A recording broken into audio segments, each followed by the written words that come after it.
and welcome. As always, I'm your friendly neighbor, Dungeon Master Peter, and welcome to my game with my children of the corn. We have the art goblin known as Yeslie, who plays core.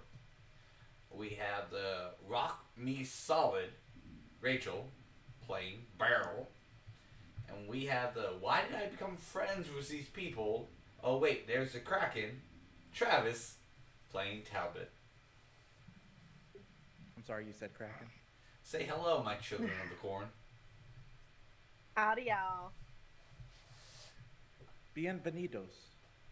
All right, for those of you who do watch us every week or weekly or whenever I can post the latest video, both Kyle and I was gonna say Rachel, Kyle and Sarah have took a step back due to personal issues, so we will no longer have Tetsu and Iris in the game role playing. So whenever they decide to come back, they're more than welcome to come back. But Iris and Tetsu will both, as characters, finish up this session or this part of the campaign. So you guys will still have your DPS, but your Tetsu would be played by me. While since Iris is currently being controlled by a demon, we don't have to worry about that right now. So let's go where we last left off, which was a week ago. Zoom. All right. Wasn't it 3 weeks ago? Was it? No. Because last week we took it off. Yeah. We were supposed to play, but we were taking it off. Oh no, 2 weeks ago. 2 weeks ago. 2 weeks ago. You said 1 week, and I was like, wait, was it 3? No, wait, no. Wrong. I'm an idiot. I'm sorry. No, you're just from California. All right, Florida man. Fuck your shit. I can do stupid shit and get away with it. It's Florida. You can't. Nice Mountain Dew. Thanks. Brock. I wonder who got it for you. Hey, I have a job. I can buy my own things. But did you? No, but that's not the point. Yeah. Why don't you talk to Becca about that? You don't know what? How about you turn 30, you have a midlife crisis, and we can talk about it. I turned 30 in 3 months and 2 days. Alright, well, when you get there, I'm here to simply ignore you. May I suggest a light up rock? It's good for, regulating your moods. Fucking Beryl. If Peter believed in it, then it would help. This is true. All right. I'm sorry. I've distracted. I apologize. That's Tangent we all know and love. For those of you, before we start, for those of you who may know, Critical Role has kind of just ended their main storyline. But you can check out all the side stuff.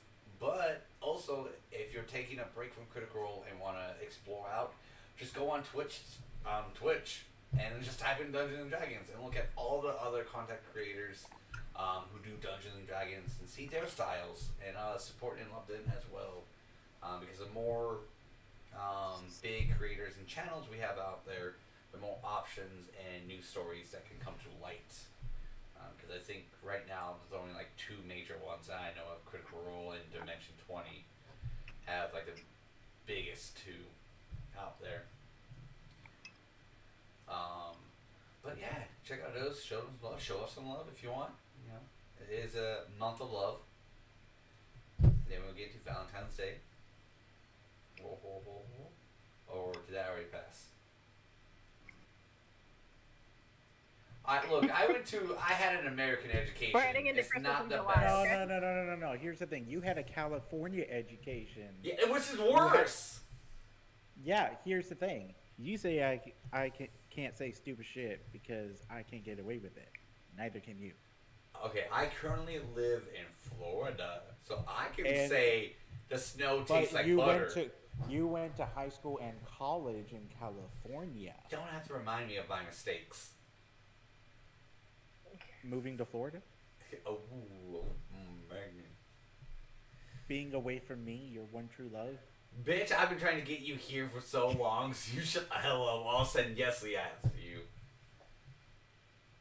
Yeslie's not gonna do anything for you. You've been insulting California for like how long now? To be fair, we all know my affinity feelings for both Florida and California. Okay. I just now Yeslie, beat him up. Beat him up. Let's go, Yeslie. Let's go. Come on. I got $5 on Yeslie. Gonna have to wear a helmet. Does a beanie count?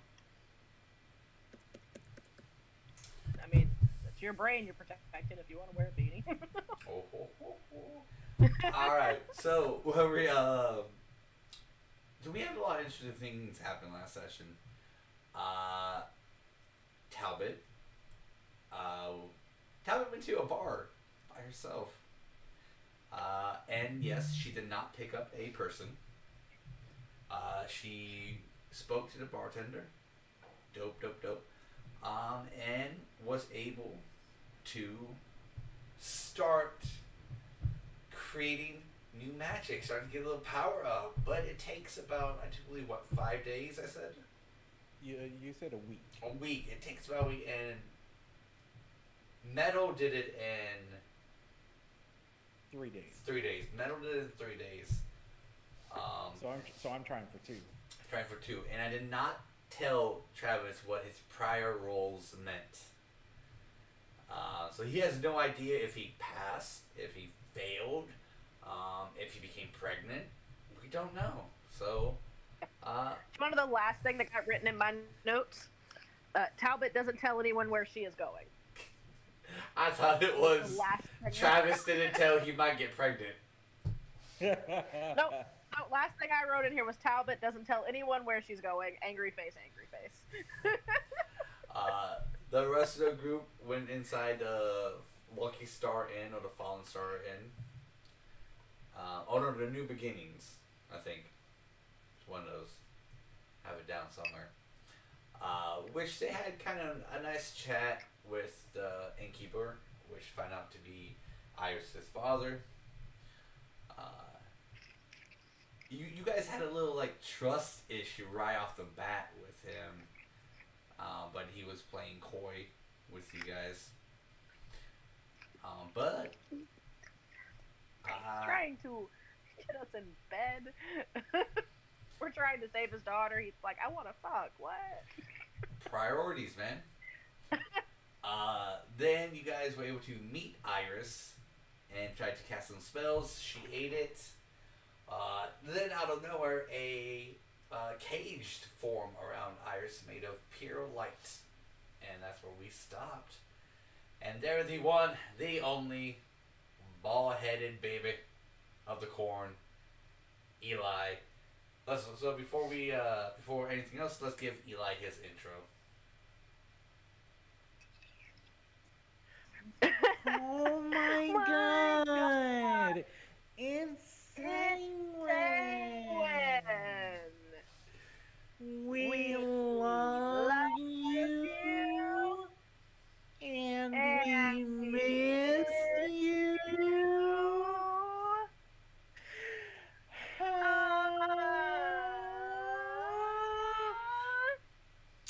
That was kind of the ballad version. It was. I was going more Shakespeare in its dragged out and long version. Yeah. Every session will get a little longer until however, it's close to the session. I mean, the problem is that wasn't an iambic pentameter, so I guess you're wrong. Well, good thing is it was in prose. All right, fair. Hey. So just to catch up on Eli, so he knows, both Kyle and Sarah are taking a step back from the campaign. So they're not joining us for any future endeavors.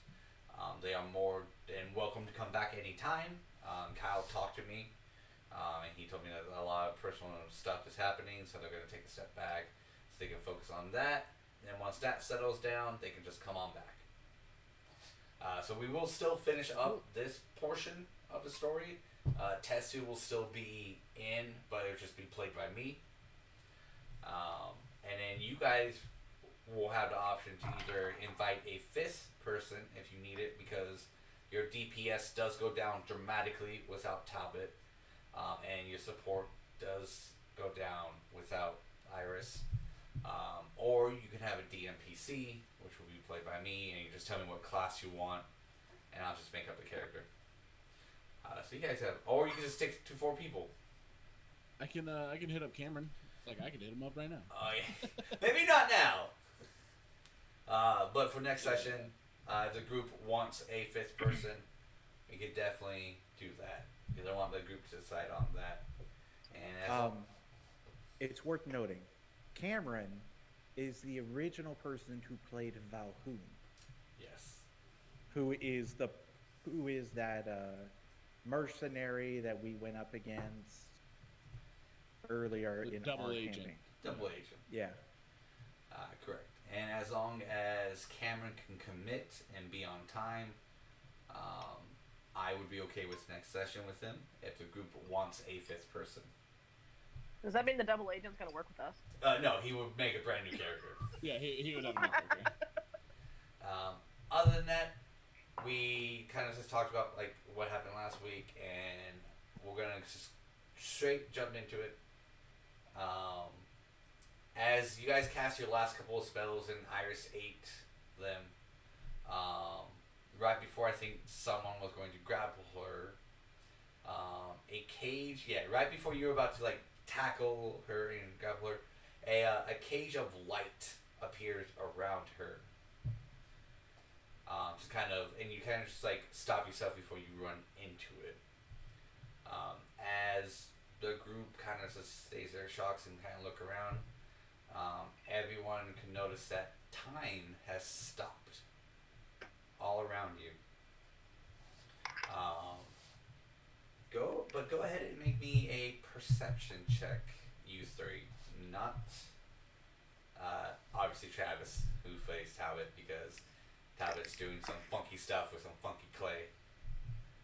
Well, I'm not that guy. I rolled a 2. So, good luck, everyone. Mine wasn't terrible. I got a 16. Okay. I got a 3 in total. If that It's helps. not terrible. And yes, your passive perception's 18, I do believe. So if you did not get higher than 18, you just gotta tell me 18.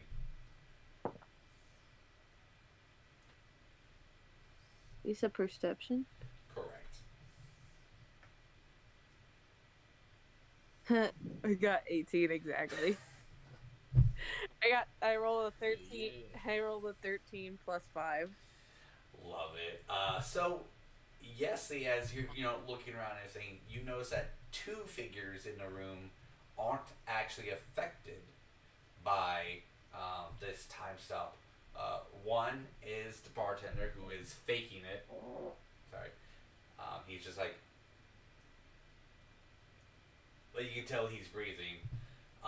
Another one is a character kind of in a cloak and everything off in the corner. Kind of just like dabbling with some stuff, but you can tell like ever so slightly that this character like moves every couple of seconds. But it's really hard to tell because he's really, really good at like just keeping it together. Sanguine thinks everybody's just playing freeze tag. Yeah, you just think everyone's frozen. Ooh, we heard that one. Are we frozen? No, you guys can freely move. Not allowed. Bum, bum, bum. Oh? Background Oh, is that you? background noise by Florida. I will convey that to the rest of the group. The bartender is Iris's dad, right? Yes. Of course. What's that supposed to mean? I think you know what it means. Cora will point out the mysterious person in the corner. And she'll look around and be like, "Okay, this is a little weird. That guy's moving. You're faking it." It's my ex-husband right over there. Do they make any reactions to Core saying that? The bartender. Do they make a reaction to Core pointing them out? The bartender just, Iris's dad just. No, I'm not. Cor will push him over. He commits to the bit, and he just falls over. But the 2 cups stay in one place. But then he slowly gets back up, takes the cups with him. What about the suspicious character in the corner? Does he react? I don't know. Does he react? Love how he's on mute for this. Am I supposed to know something? That suspicious character? You haven't sent me any secret messages. Okay, here's your secret message. You're a suspicious character. Oh. Okay, no. Trying not to. Trying not to. Trying not to make any. Okay. Senguine, is it may I? Is it may I? Senguine would know. This Is person. the suspicious character small? No, unfortunately, it's medium size. He had a gross. Maybe he's wearing stilts. Are you gonna go over there and pick him up? I'm gonna go talk to him. As Iris is in a cage, I'm gonna go talk to that guy. Well, everyone's frozen. Iris is in the cage. What am I gonna do? To sit and look at her? That's fair. That's fair. Okay, so Travis, your character gets approached by Senguine. You know the character description, so I don't really need to say it. Hail and well met, friend. How you doing? I take it you know that I am not frozen. Yeah, it's because you were moving. That was kind of a key ticket item in that deduction. That was quite unfortunate. I thought I was doing a good job. It turns out.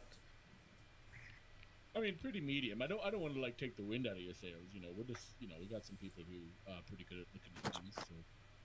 Well, I appreciate the candor. Thank you. So how are you not frozen? Just a quick question. Oh, I'm Senguine Strider. By the way, Prince on the High Mountain. The Rose in the Night. Just Senguine Strider. What's your name, friend? Lovers of Demons.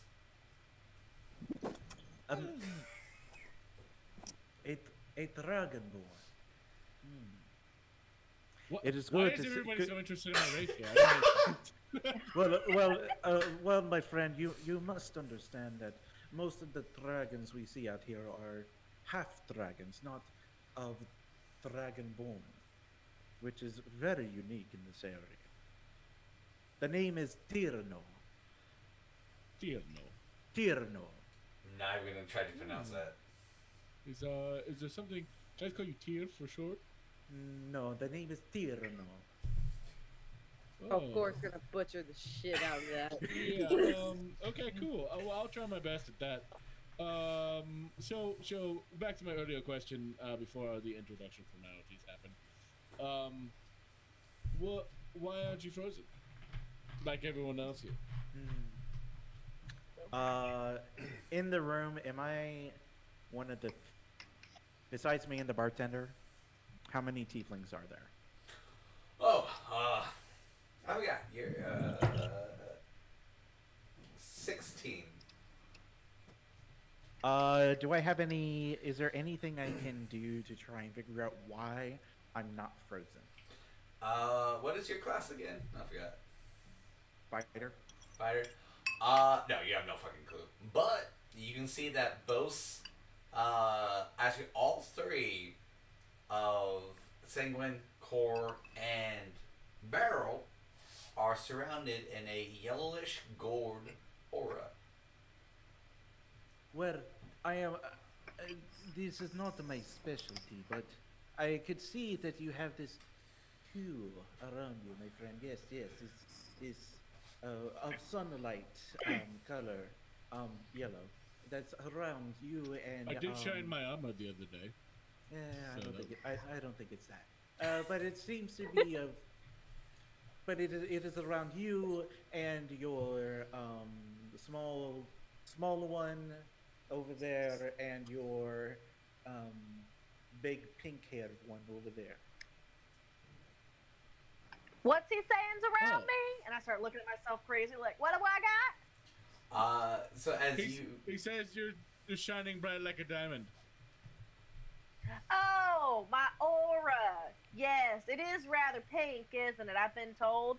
I like it to be purple, but it's a little pink right now. No, It no, agitates. it's yellow, as if it is how do you magical in essence, not your inner whatever.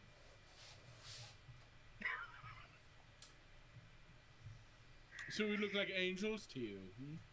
It appears to have the appearance of such. Yes. Oh, well, it's interesting that you bring that up because I have been confused as a god a couple of times. I have convinced some people that I am a god. I am pretty sure you were just pulling my leg, but that's fine. I mean, no, I'm not. But you know what? Hey, so what are you doing here, pal? Oh, you didn't answer my question. Why aren't you frozen? I don't know. Do I look like I have a yellow aura around me? Does he? he does not, but as you kind of concentrate on him, oh god. As you concentrate on him, a little bit, you can tell that his fighting aura is quite strong. And you can assume that's kind of what's keeping him in check.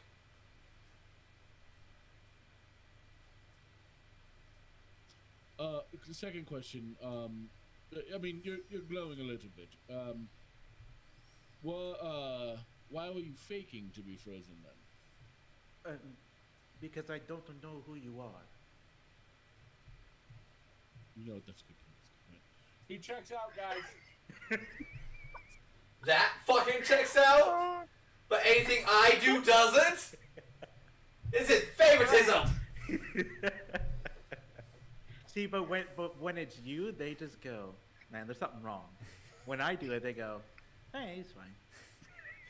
So as Senguine is talking to this person, the cage that Iris is in starts to move ever so closer to the door by a yellow chain that just kind of goes outside and just keeps getting pulled ever so slightly, like 5 feet every minute or so.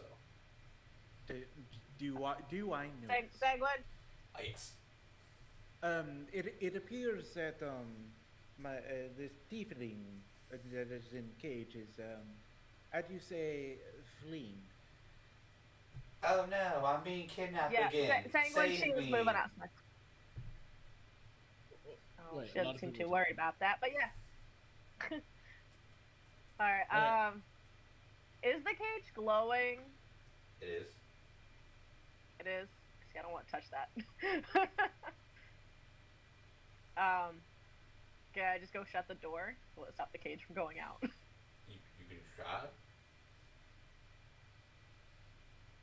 Well, I go and shut the door. there is nothing wrong. You just go grab, and I proceed to get up and walk towards the cage to grab it.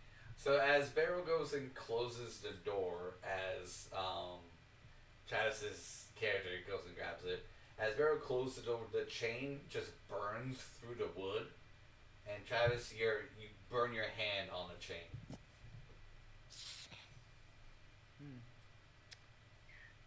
Yeah, that's what I was afraid of. But the door is not on fire. Oh, It that's is good a fun. it is a keeping to the establishment of such fine and exquisite clientele with a door that does not go on fire. Very impressive indeed. I like your funny words, Magic Man. Sorry, I had to say that. Are there windows we can look out? If I look out a window, can I see where this chain is going? Yeah, there are some windows in here. All right, I like to look out a window facing the same direction, see if I can see where the chain leads. All right. So I guess I should go ahead and send Owlbear? Yeah, owlbear. Out there. Owlbear. Why is it called Owlbear when it should be called Owlberyl? I don't know. Ask Beryl. Well, there was some lawyer and stuff, and all the royalties weren't paid, so we couldn't use it. Perhaps I should give a character description because they don't know who they're talking to. Yes, that would be lovely. All right. So, what did I put down as it? Hey. I am a lavender tiefling, standing at approximately 6 feet tall, with very sharp, shiny horns that have little jewels implanted into the horn itself, giving a nice glow about him. He stands wearing a very nice flail with a very, very lucrative cloak and a mithril plate. He's got a very shiny and elegant shield with some nice fancy boots. And his eyes are a nice blue. Nice blue. And that's what you see. And the name is spelled Tyrano. Okay, hold on. Say that again. T-Y. Rano. Kind of like the play Cyrano, Gotcha. but with a T.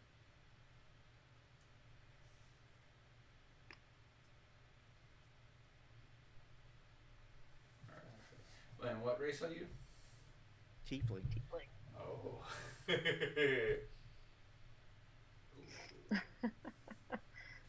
Another. Peter, you know this. I forgot. I had a lot of shit to deal with. The only reason I remember Beryl's name because every time I think of Rachel, I go, Beryl!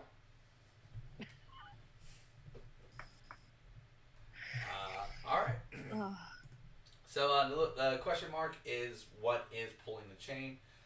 So we'll say it gets Iris into the middle of the door. So as Beryl looks out, I'm assuming everyone is in Owlbear Rodeo. I'm going to take that. D and Senguine Core. All of us are in. So as you look out, you see... I'll go ahead and make the image a little bigger. Ah, it's an angel. It is an angel. It's lovely, bright, and auburn wings. I'll go ahead and also post a picture of it in the Discord so you guys can see a better image of it. I'll keep that image for the viewers at home. It does have, it's posing in the exact picture, it is there. The chain is attached to the hip, so the chain, it looks like it's just going into the belt. It does have a blindfold over its eyes. The sword is a two-handed sword, and its wings are down. Oh, well, that's not good, guys.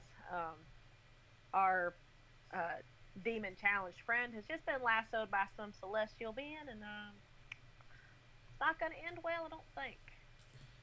But Really? Can Beryl make me a Constitution saving throw? Oh, and I've looked at the divine being, and now I have to pay for it. Yeah. That's nope.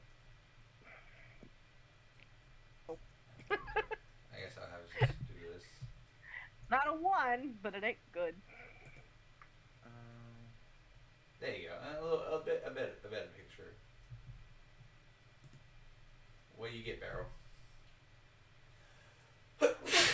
A 5. Yeah. So after Beryl gets done saying that, she immediately just pukes right at her feet for a good like 20 seconds without taking a breath, and then she's just.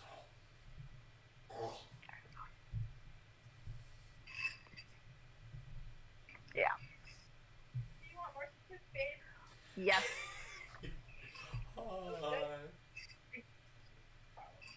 Wow, what a wife. Best wife. Waifu material. Hopefully I said that right. But yeah, so that's what Beryl did. Or over to Beryl and be like, "Are you okay?" And pat her on the back, like, "You're okay." Just push her back a little bit, like, there's a mess. There's a mess. So, Celestial, don't look. Senguine will walk to the door, or I guess kind of run to the door because we're in some shit now. Put his back up to the door and just yell out, "Hey, what's going on?"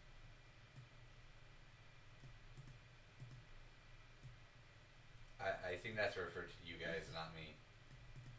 No, Mr. Angel. Oh, he's yelling at the angel. Oh, I'm okay. yelling at the angel. Okay. Come on, pay attention. Well, I didn't know if that was like to you guys or to me. He's yelling at the angel. Okay. He's going, hey, what's happening? We might have the same goal here, so let's not do anything rash, hmm? Since none of you can see him at the current moment, I don't know if Beryl wants to take a double look. No response. Oh, jeez. Do we have anything we can cover our eyes with that's kind of sort of see-through-ish? We're not looking directly at him. But if you wanted to approach him without seeing him, I would suggest closing your eyes and walking. Oh, very astute. Wait. Hey, He's not wrong. Thank you. yeah, it sounds like a great idea. Let's walk out. Just walk out with our eyes closed. You It's, can look at into a situation that we don't already know what's going on.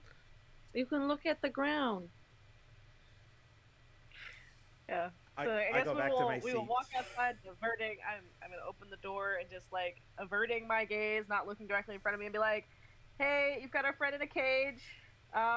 Dude, where are you taking her, please?" So as you open the door, the cage and chain moves again.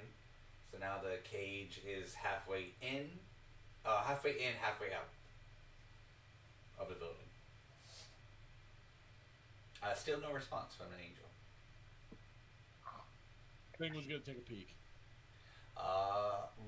Roll me a Constitution saving throw.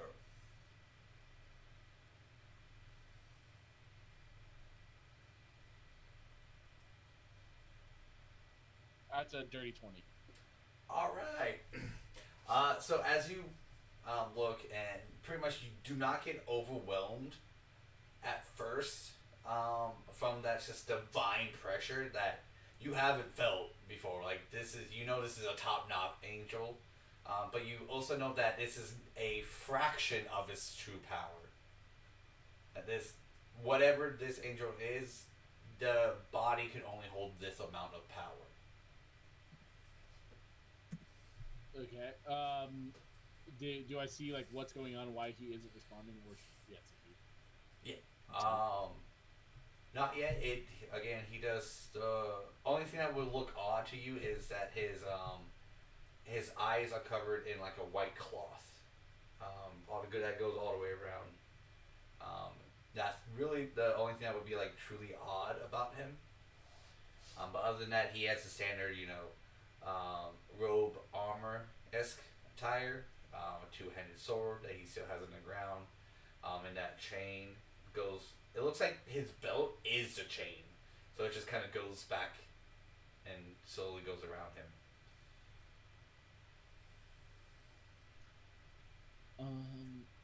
Senguine is going to hit the chain with his. Okay. Go ahead and make your attack roll. Okay, here we go. Oh my god, I'm rolling like shit. That's another 2.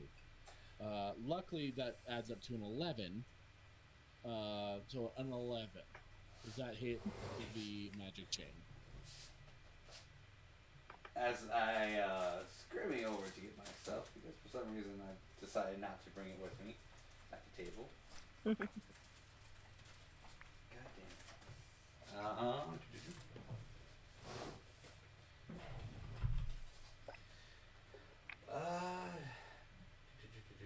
Okay.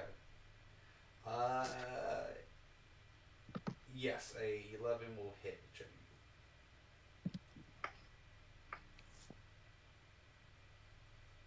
Okay. Let me get out the rest of my dice. By the way, guys, I should That leaves mention my intelligence is an 8. My wisdom is a 6. I That's can tell. That's the best character ever. Hey, what I said makes sense. MVP. MVP.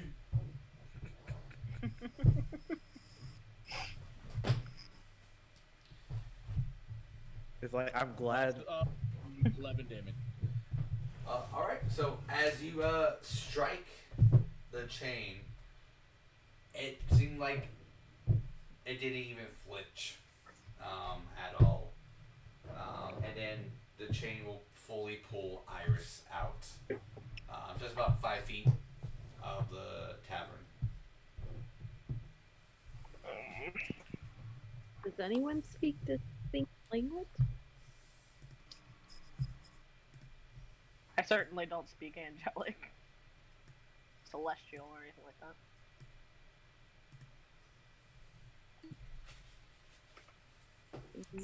Okay. I don't really want to attack an angel outright. I don't think we're prepared for that. Back I- inside It the does- tavern, does it- her dad look worried at all? He still got knocked over, so he's He's still committing to the he's bit. still committed to the bit. So when I took a peek at it, I felt like a pretty divine sense, but I think he's kind of maxed out his power right now. So, I mean, we might be able to do something. Sure doesn't feel like it, but we might be able to break his concentration. Maybe I'm not really sure. Well, I mean, everybody else took a peek, so Core's gonna take a peek at him. Core, roll me a percentile. A percentile. Mm-hmm. All right. Let's see what I happens. wonder why. He is. Clerics. I am crazy, yes, but Oh wait, I rolled the wrong one. Hold on. okay, I'm gonna teach you guys what percentile is. Because even after over a year, y'all can't get it right. It's this one, right? That's the percentile. For you, Travis, yes, that is a percentile for you. Okay. 58. A 58.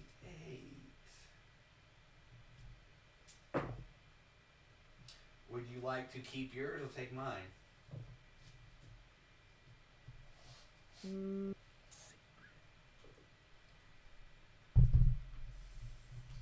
oh no.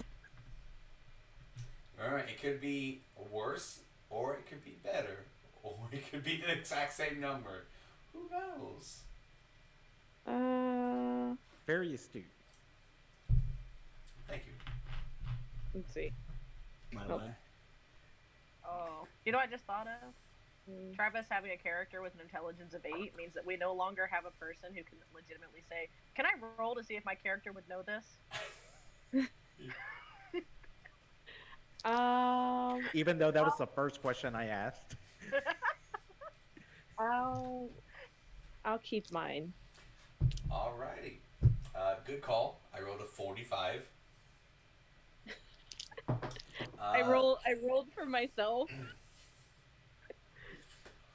You hear a whisper in your ear that says, kneel, in a feminine voice. Not hostile, friendly, but you hear a nice, as though the wind carried a voice to your ears. You hear kneel. But it is a female voice. Do I While recognize? this is happening, can I roll to see if I know what the angel is? Because I just remembered that I have +4 in religion, and I kind of want to use that once as a paladin. No. Absolutely, you can. But Thank go you. ahead. I just want to see if I recognize the angel. Go ahead. Yeslie, what were you saying? Does she recognize the voice? I do. Huh? I'm gonna say 14. yes. I'll get to you in a little bit, Eli. I'm gonna say yes, and we'll do it in the voice of your mother. Yeah, that's sounds accurate.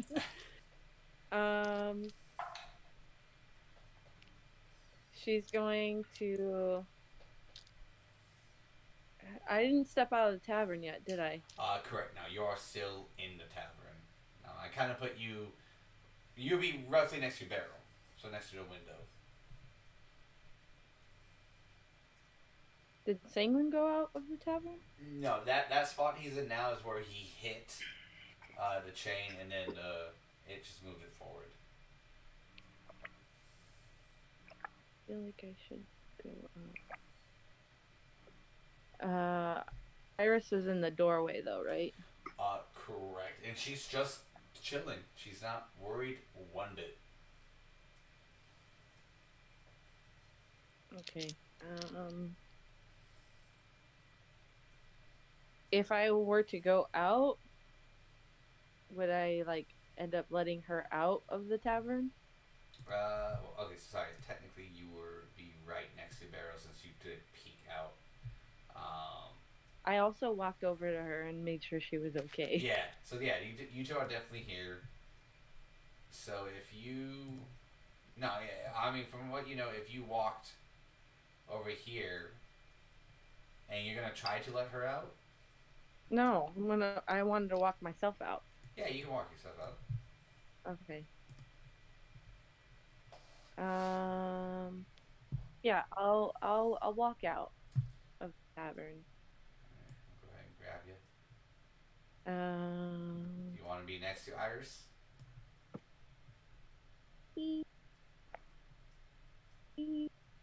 Right there. Right in front. Okay. Feels compelled to go outside. Alright, and what do you do? So everyone sees Core exiting the tavern. She's going to place her staff down onto the ground and kneel. Okay. Does anyone else? I am also having a thunderstorm over here. Oh, nice. I heard the thunder. I was like, "Oh, Yeslie." Oh, nope, that's on Is my it raining end. everywhere? It's raining in my house too. Thunder. So, is that you? Speaking of thunder, so Eli, no for your answer. You do not recognize the angel. It's a 14. But for Senguine, he does hear lightning and thunder in a nearby area, without seeing a cloud in sight.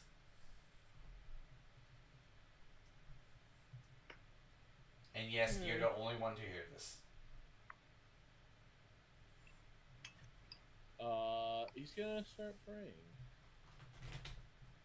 Okay, so do you just stop and stop praying? Oh, I ain't doing shit else. So yeah. Okay, so from Travis's character and Beryl, you see exactly what those two do. Core goes and kneels, and Senguine stops what he's doing and then starts praying. The two divine casters have both reached out to their gods. There's some hints going on right now.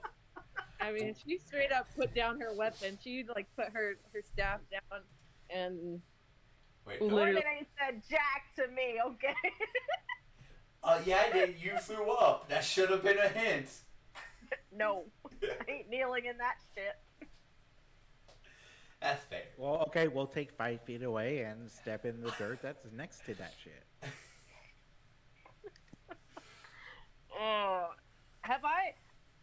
No, because like I saw the angel, but I immediately vomited. It was overcome, and I didn't see the glowy gold stuff that Tyranno talked about. I heard no thunder. I've got no kneel. Like, all I know is my friends are making some interesting decisions. Iris is still getting pulled out the door. The angel guy. No, I'm just. And you're still missing Talbot. I'm still missing Talbot. Talbot is still gone. Talbot's dead. What a I'm conundrum. just gonna look you're at Tyranno and I'm gonna go, does this seem odd to you at all? Like, this is kind of freaking me out. So when I said he sat down, he continued to eat his meal and drink his wine. and he's just like, this is not part of my fight. I don't get paid for this. Oh, you're a lot of help. Just gonna Oh, go back to the window and- and I'm just gonna be like, what do you want? Tell me what you need. What do you do? Why are you taking my friend? oh, you sweet little plant And then- dad. And then I Look how big this leaf caught. Happy Father's Day. Oh. and also Peter, so you know, I go over and pick up the bartender and put their cups back in how he mined it. Then I go back and continue. Yeah. Love it. Oh my gosh. I look at Iris's dad and I go, why aren't you worried about this? What's going on? Can you not see he's frozen? Just He's like, not frozen, he's faking it. Core already saw it. Oh, you're pretty good at faking it. Then if this is indeed the case. And I go back and I continue to eat and drink my food. Oh my gosh. Well, if he's really frozen, he won't really mind if I go back behind the bar and start taking his money. What? There we go. I know you weren't frozen, so why aren't you more worried about your daughter being in the cage and being taken by the Celestial? All things happen for a reason. What's the reason? It's for you to discover. Gosh. The answers have been right in front of your nose this whole time. Senguine takes a break from his prayer, looks up and goes, ugh, he's one of those, Beryl. And he goes back to praying. Oh, I'm so confused. Are you all going to be fighting this light thingy, or are you all too chicken to do it? I'm too chicken to go up against an angel. At least you admit it. I give you much praise for such a thing. Oh, no. Moradin did not prepare me for this. I am not supposed to go up against celestial beings. Who's more than Moradin, his dwarf, father of dwarves. your father? No, father of dwarves. He created us. He's like our god. He's the one I believe in, the one who gives me strength. He's the one that tells me where to go, but apparently he's not telling me right now. He just sent me out into the world to help people, and I'm trying to help people, and they're just getting taken by angels. Well, if he didn't tell you what to do, then would that mean he's not real? Or does Are that you- mean that you need to discover for yourself what you need to do? I never said I didn't think he was real, just that he's kind of leaving me in the dark right now.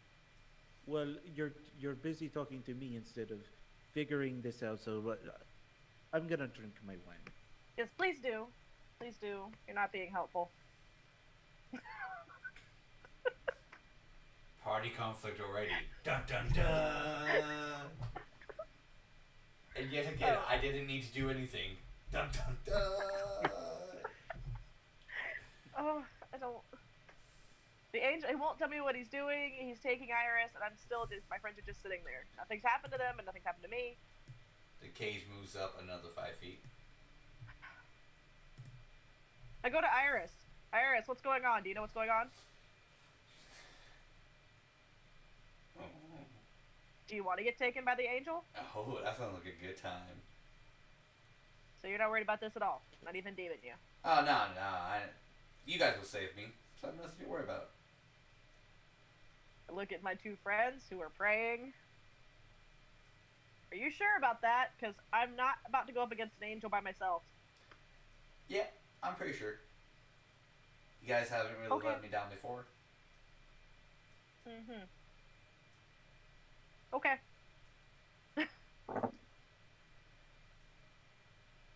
Hi, Cole. I don't know how to help you. So, bye. Okay, bye, Beryl. Hi, Core. How you doing? Nope. Yeah. Paying attention to her. Oh, that's so rude, Core, and everything. What about Senguine? Senguine, you're in there. Senguine's trying to talk to Thor right now. He can't come. Senguine can't come to the phone right now. We've been trying to reach you regarding your lightning bolts extended warranty. Oh. Senguine, I'm pregnant. Come on. I don't know. If we go to that other alternate reality, we could. That wasn't Iris. That was another tiefling that I had conflict with. Giggity, giggity, gill. Oh. Alright, so as Beryl is having this internal I'm so struggle, conflicted. I'm so. As Core lays down her staff, a bed of flowers starts to bloom next to it and around it. While Senguine, as you're starting to pray and that thunder and lightning gets louder, you get a quick vision of a stormy sky, and as you see thunder and lightning just bolt from the sky down to the ground, you get a quick image of a large dragon flying through the sky, and looks like it's causing it. And as it goes across the sky, it suddenly turns and barrels straight for you. Oh hell yeah! Senguine runs outside and puts his hammer to the sky. All right. So as Senguine He just puts it out and just goes, "Here we go, baby." I don't see any of that, do I? No lightning or for me. Do I see any of that? No. Unfortunately, No. it's all Senguine. I just see Senguine run outside with his hammer in the air. Alright, Our other cleric is not having any spiritual thing happen to her right now. She's so confused. She's like, why? Senguine, go ahead and put yourself in a location. I've got a jar of dirt. I've I got got a jar of dirt. That's all I can think of. Perfect. Oh crap, I forgot to make this into a token. It's okay. We are going to use this for now. So as Senguine goes and just puts his hammer in the air, the instant his hand reaches the sky, it just suddenly becomes dark, wind blows, rain pours down, thunder, lightning. Thunder actually strikes his hammer, blinds everyone for a little bit to appear so close of it, and as everyone kind of covers and then looks back, everyone sees just this massive two-legged, fully stretched out wings, spear in one hand, blue, dragonborn. Is Senguine also there, or is Senguine now this blue dragon? No, Senguine's there too, and it is sporting the symbols of Senguine's organization. Do I recognize this Dragonborn as a person I would know, or a an entity I would know? Yes, you do know this entity and person very well. It is a person who taught you everything you know when you joined the order. Um, and he just Old Craggy Ragnar, huh? he's called Ragnar. Ragnar. Okay, his name's Ragnar now. Ragnar, you sly son of a bitch! What are you doing here? He looks at you. Saving your ass once again. Oh, you'll see that I don't need saving, old man. You taught me well. Apparently not enough. Oh. Oh, this is awkward. Why? You have an angel in front of you. Yeah. But that demon in the cage is what I'm supposed to bring back. Yeah, that makes sense. Uh-huh. Seems like the demon in the cage is a kind of a hot commodity. Well, what we gonna do? And I'm supposed to bring you back too. Why me? War crimes. You know that's not real, right? I know. That's why we need to talk after this.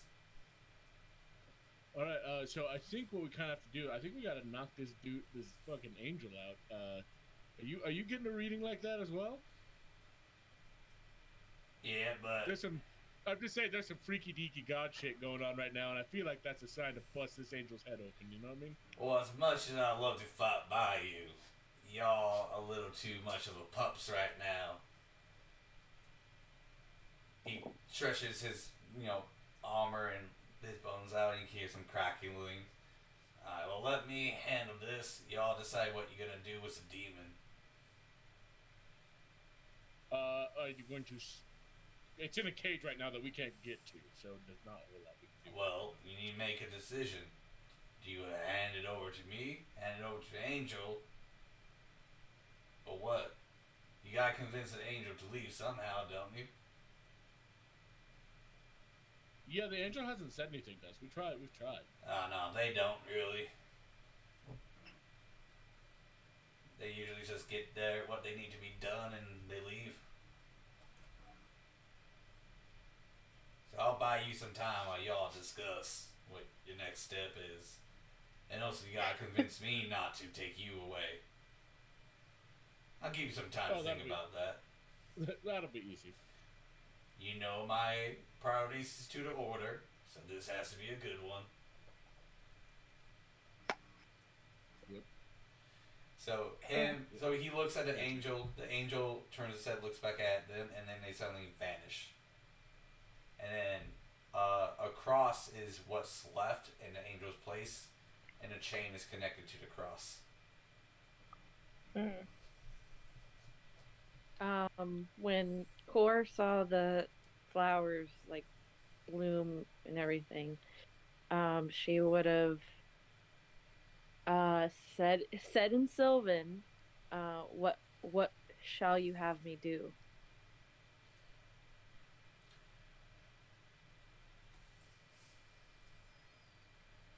Good question.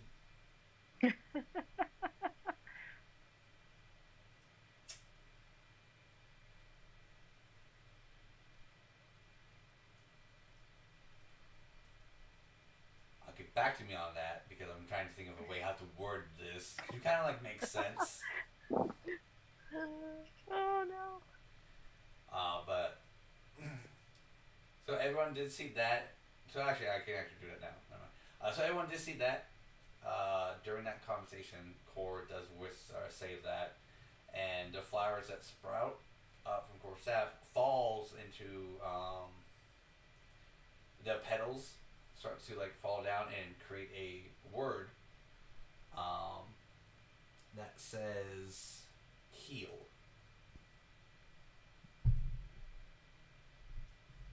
Heal? Heal. Heal.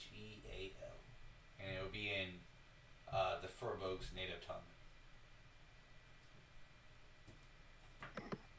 So like heal someone. Just says heal.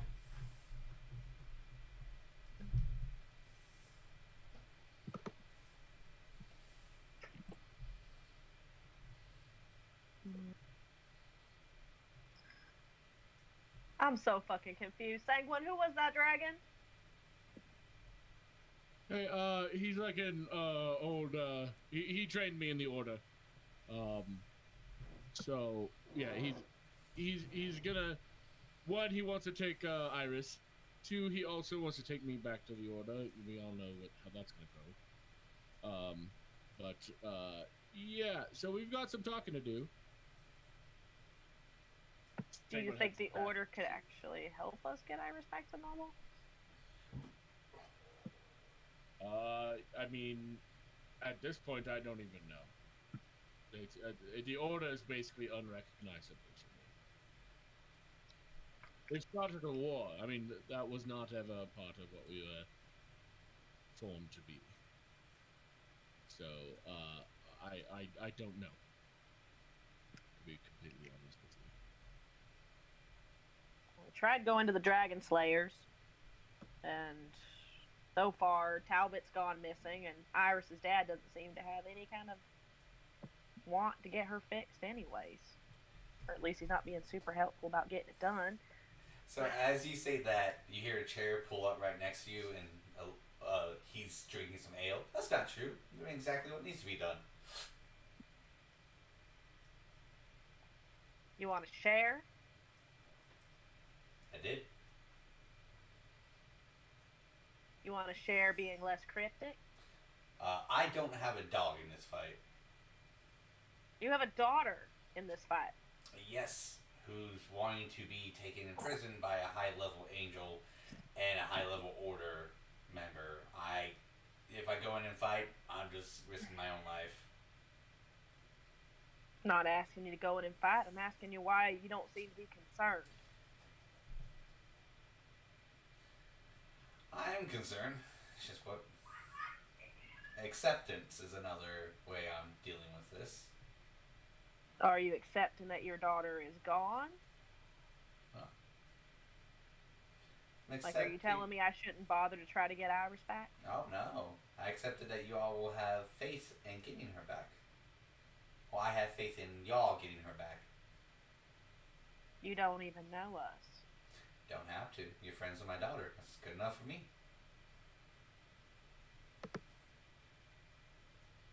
That's very sweet.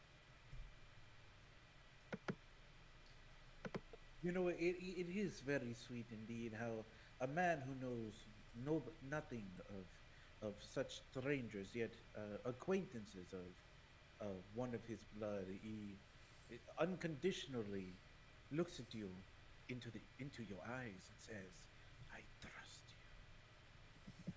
You know, you're lucky I don't have your accent, or I will get laid so more often than I do now. Oh, you wish you could. Stroke? Not age yet. Yeah. I can't occasionally no, have a stroke. the other one, Tyranno, whatever. I feel like he was having a stroke there. Hey, so here's my thought process, you two. So we've got a couple options here. One, we let Iris go to an unknown entity's angel. Right? Nobody knows what this angel, who this angel works for, or anything like that. Yes. Correct. I have no clue. Cole, you seem to have been having a religious experience. I'm sorry, Beryl. I guess the other option is I don't think we can take out both Ragnar, my old mentor, and an angel. That's just not going to happen. So I feel like we have two options here. We either do the unknown angel, or maybe you, Cole, can figure out what kind of or who this angel works for, or we go with an order that wants my head, but he's also but we actually know where they're based and where they would take this hostage. You obviously still have friends in the order. Yeah, I mean, I'm guessing that I'm guessing it's the council that has gone awry here, and then there's just the complicated notion of loyalty in the face of bad orders. After that, so obviously yes, I still have multiple friends in the order, so we might be able to work something out there. Mm-hmm. Well, I mean, that makes more sense, but here's my thing, right? That magical cage she's in, that's of the angel's creation. If your friend there messes up the angel, what if the cage disappears and she's gone?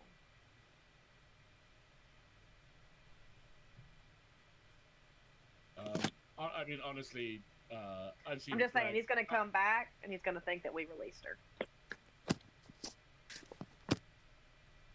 Wait. So the angel leaves before Ragnar comes back. They both disappeared. Which means that if he defeats the angel, that cage disappears, Iris is gone. Ragnar comes back from wherever they disappeared to, realizes that she's gone and you're still here. I'm sorry, but do you exactly know that's how it's going to work? Well, I don't know a whole lot about celestials outside of Mourning, but I do know that when I make a magical item and then someone knocks me out, that magical item stops working. But you are not a guardian. No. Why speculate over things that is clearly out of the understanding? Because I like to know what to do when the worst things happen. It tends to happen around us. It seems as if one of the people that want to take your poor friend is associated with Dragonborn's order, but they have a negative perception of you, then perhaps it is best to go with somebody who is unknown, yet could possibly be of how do you say, neutrality. There is neutrality. Fair point, but our neutral option won't talk to us. What if our neutral option disappears with our friend and we never see her again? Do you not have ways to track people? Not across celestial realms.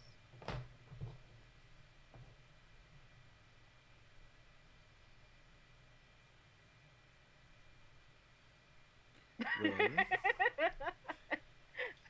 clearly that is not something I can do about it. But I would say that I wouldn't want to go to a place where people would want my head if they had one of my friends, because I would most likely die, and I still will not come out with a resolution that I may not like for the thing that I came there for.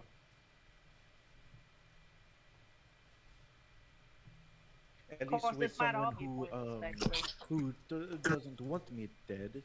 At that point, we can have a conversation. You know, I just thought of something. Only one person's going to come back, and we ain't going to get to choose who it is. So I guess we're just going to have to go with whoever comes back.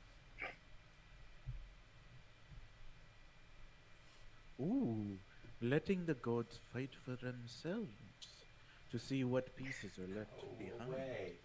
Ooh, what an intriguing story I would tell for years to come, if I remember. Are you a bard? No, I'm a fighter. You see my blade, it is shining. Well, you just wanted to tell stories, I thought maybe. You know. Yes, so that I can get laid. Sounds like a bard to me. Sounds like more tieflings. Oh, we just like acknowledging like all tieflings are horny bastards. No, Nonagon was not. Fair. No, she was. Just you had to pick the right knife.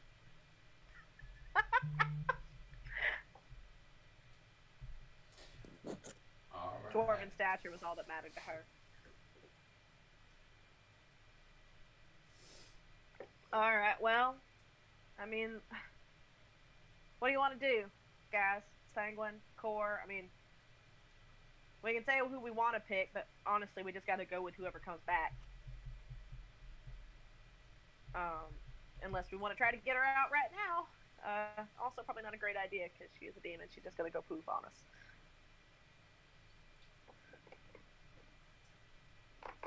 It would be nice for some guidance.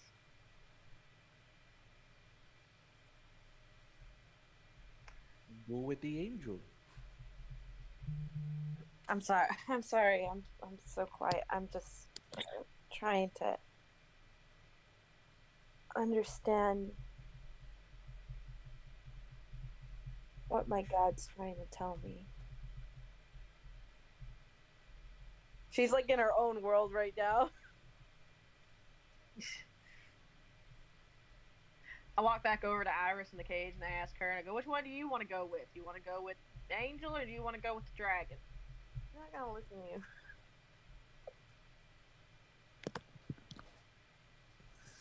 Because she's a brat. I will That's give yes. you guys 6 minutes tops to decide. What? No, Iris ain't gonna answer my question. Oh, sorry, Iris. What was Iris saying? I'm sorry. What was it? I asked Iris which one she wanted to go with, the angel or the dragonborn. I mean, I've had dragon before. I haven't really had angel, so you know. Yeah, that answer tells me we should go with my order. Your Yeah, order's exactly. so boring. Yeah, that means we should go with the order, right? Everyone can agree with that? Okay, we should do the Yeah. exact opposite of what Iris is asking for right now. Whoa, hold on, Senguine baby. Let's just hold on. Ooh, not with the baby. We're not doing that Okay. right now. One, you gotta admit, your order right now is pretty boring. Angels, on the other hand. Actually, I'm there's a excited. counter argument. There's a counter argument that this is the most interesting my order has ever been. Hold, please. Hold, please. More. Sanguine. Second counter argument, I go with Core. We get married and live our lives happily. You marry Cole? Another not? another one. Pleasant. Sanguine. Yeah, Cole? What's up? What does heal mean to you?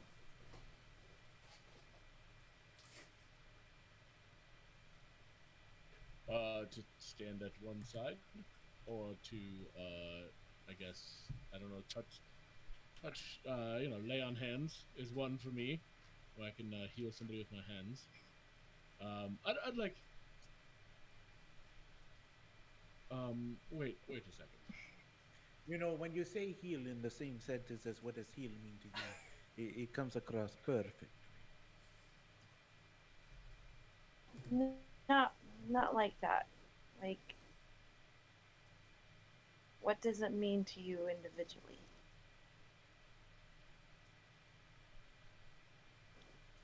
Oh well, I guess on its deepest level, it means to be at peace. So maybe I don't know, like, should we try to heal Iris or something? Like, I don't know, like.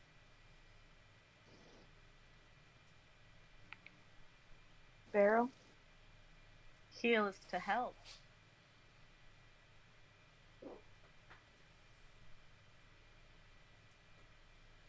If someone is hurt, you help them.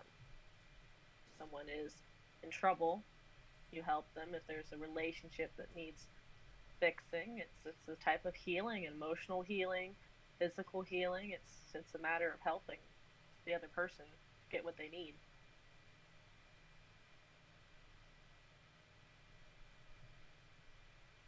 Trying to. In terms of emotional healing, I don't really think we have time to do a therapy session right now. So I think we probably should. I don't know. Maybe we should try to hit Iris with like a heal or something. Maybe I can try to do the thing where I go into the soul again and try to figure out if I can't figure something out.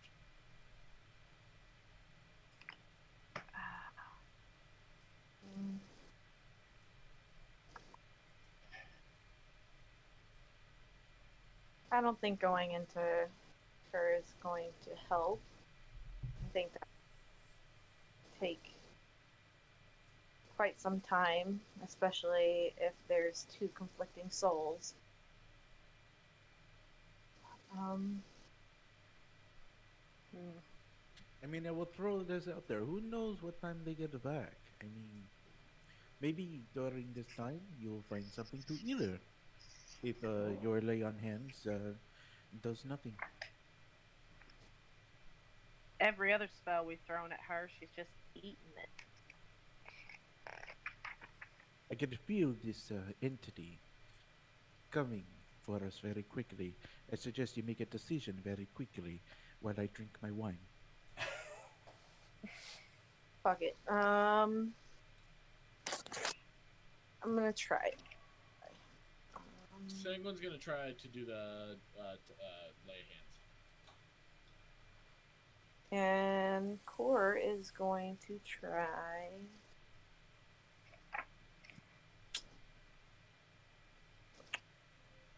No, I had it. Where is it? Where is? Actually, no. Sanguine knowing Core, or knowing Sanguine knowing our DM Peter.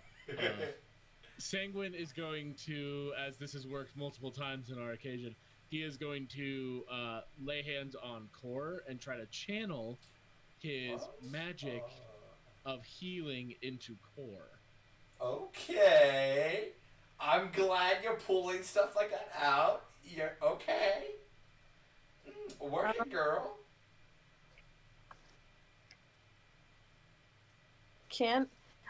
Question for the DM. Yes. Oh, never mind. I answered my own fucking question. Never mind. Okay. I was gonna ask you about my pearl power, but I have a 4th level spell that I wanted to use, but I can cast it at 3rd level.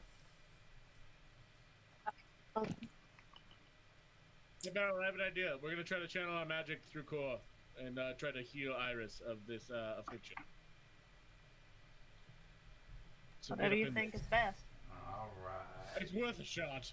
So I'm gonna cast Prayer of Healing. what does that do? Pictures of your choice that you can see within range. Each regain hit points equal to 2d8 plus your spellcasting ability modifier. This spell has no effect on undead or constructs. Okay. So, all right. So as Iris is chilling in there, you're gonna try to touch her. It's a 10-minute spell. It takes 10 minutes to cast. All right. You still want to do it, or do you want to just do something else?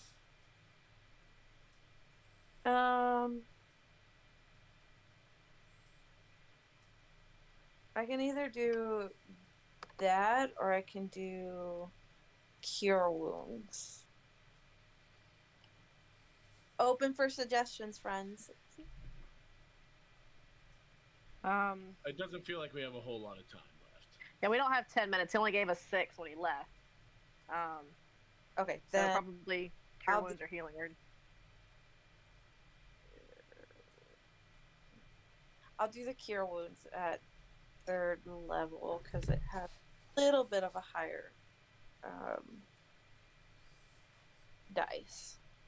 Okay. And what is at what spell level or ability are Beryl and Senguine going to funnel into core? Second level spell.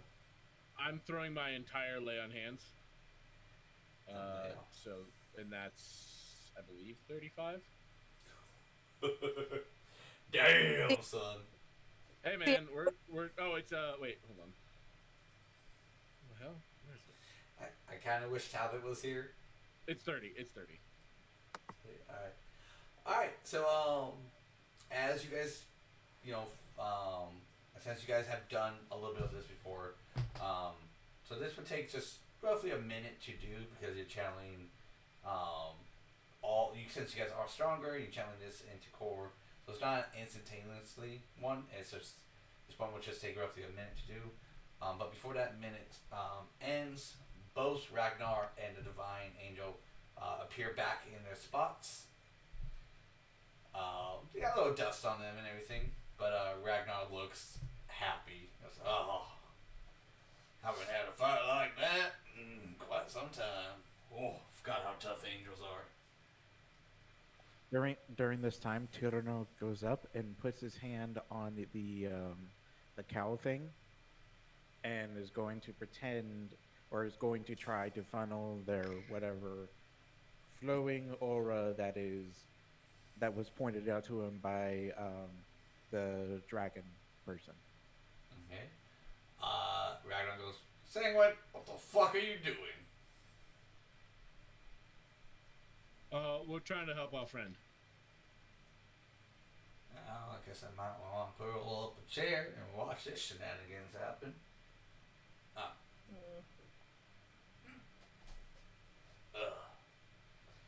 The angel just kind of dusts off. And then as you guys, about halfway through, about 30 seconds in, the angel's just, as it wasn't doing much, just then looks directly at core.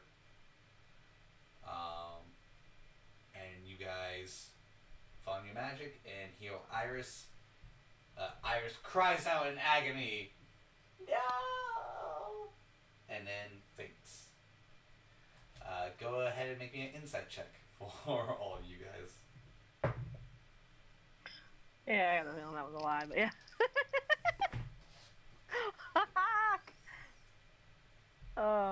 Hold please. That's an 8. I rolled a natural 20 for a total of 26. Whoa, we're the same. I rolled it. I got a 5. I rolled an 18 plus an 8. That's 26, baby. Alright, so both Eli and Travis think Iris is dead. But Core and Beryl, you know she is faking. She's over dramatizing it. Well, it was worth a shot. It's worth a shot. She's dead, man. Yeah, if this is what healing does, then it's what it does. Healing doesn't kill people. It could. When? Name one other time healing has killed somebody. I can't name another time, but I can say now. That's not how He's healing not works, dead, okay? Sanguine. I'm What? just saying, I had a really, really cool visual in my head. What was that? Well, how he explained it, it would be, everybody's touching her. She'll pick up her staff, and as she feels like the power coming through her, I would want her eyes to glow with glow yellow, like golden yellow, and then around everyone in that little patch of flowers, it would start growing around everyone. I like that. And then you have fireworks and explosions in the back, and you say, it's Power Rangers! No. No, I think that's a great image. We'll say that exactly happens. And then healing kills Iris, and you two both know that Iris is faking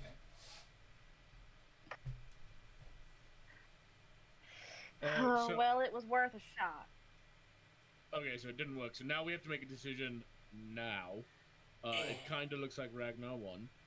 So do we agree that that we're not going to beat both of these creatures, and the best is the known evil? Well, I guess not evil. Phrasing. Poor phrasing. The known issue. No, I'm really dead, Senguine.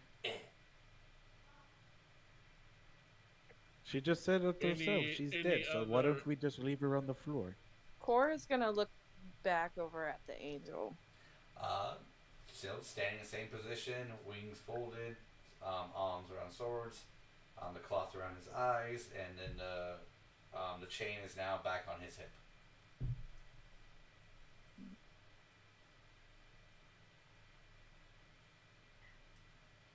Okay, I'm all for letting somebody have her, but I want it to be someone I can track, I can follow, I know where they're at.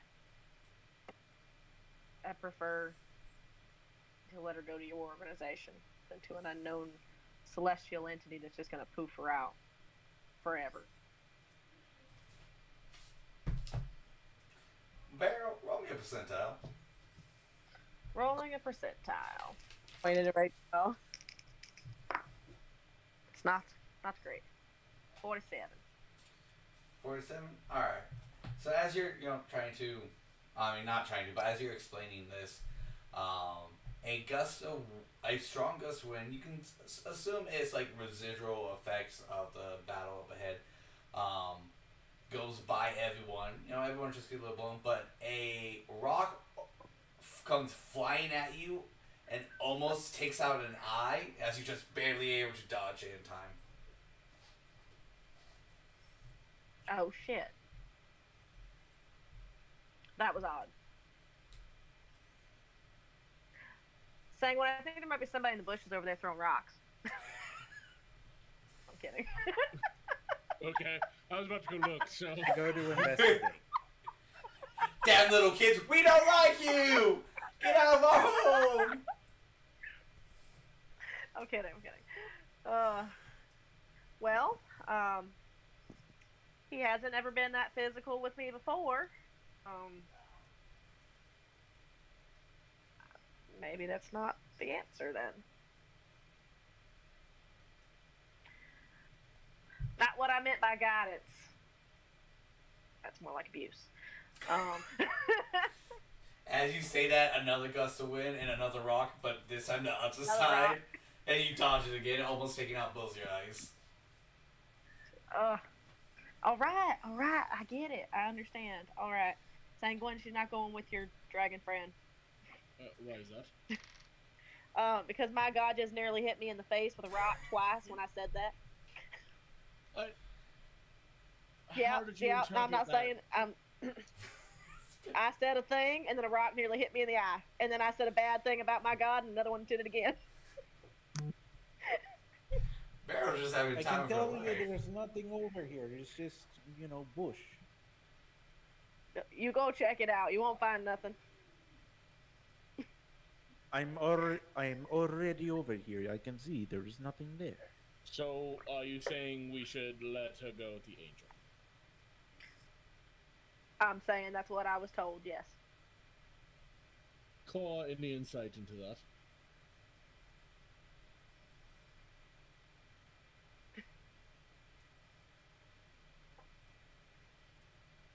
She getting any other feels? AKA, can you feed me the answer?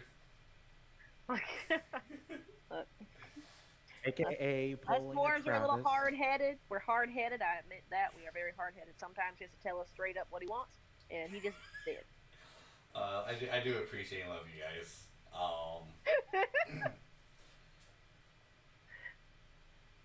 Roll me. She's just disappointed right now. Roll me an intelligence check, Core.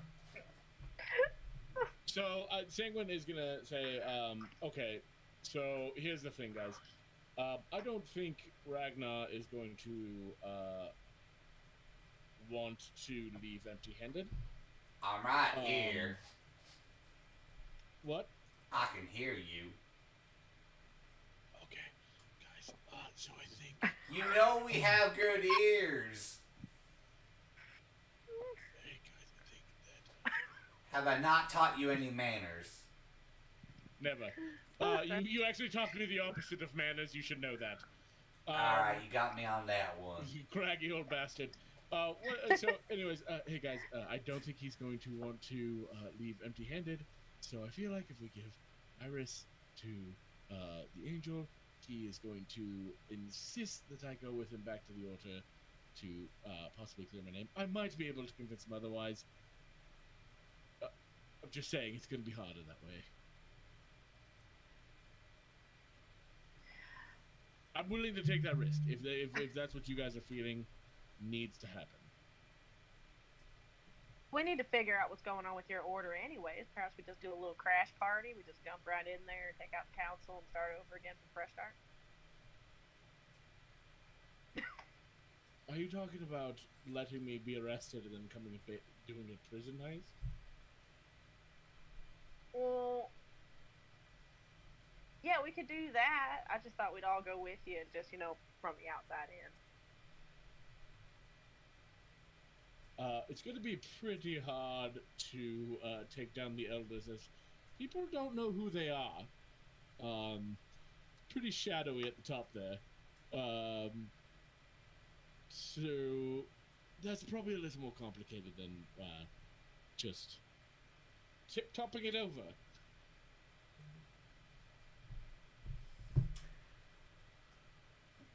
Well, how are you planning on getting it fixed before?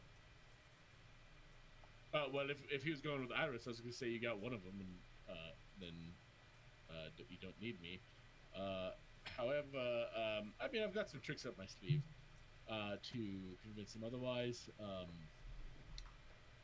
So, I mean, we could give it a shot. If you're getting told by your god that the right answer is an angel, that's more than my hunch. So. Okay, I'll give you this hint, Core. Senguine just said something that makes him on the right track. Wait, what? Sorry, my computer's funky and my phone's about. Wow.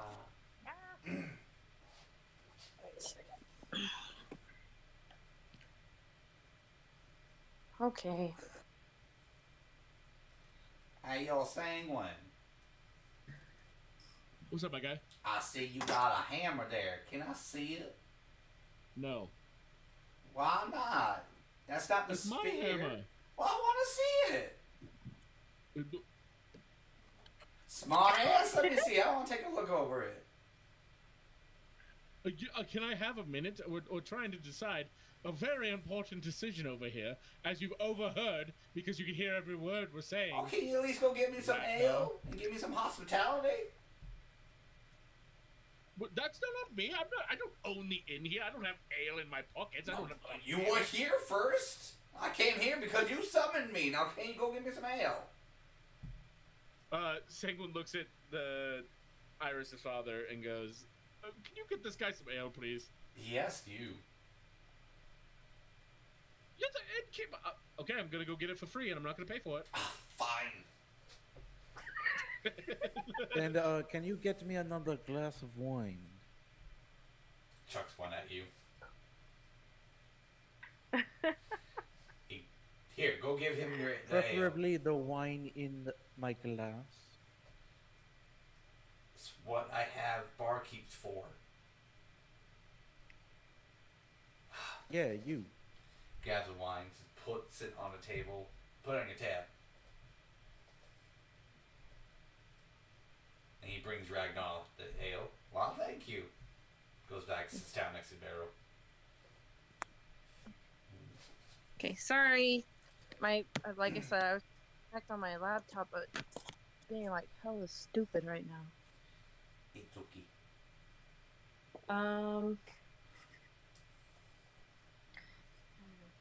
Anyway, Senguine, you are innocent, and I'm sure we can prove that. We do need to go and address the issue.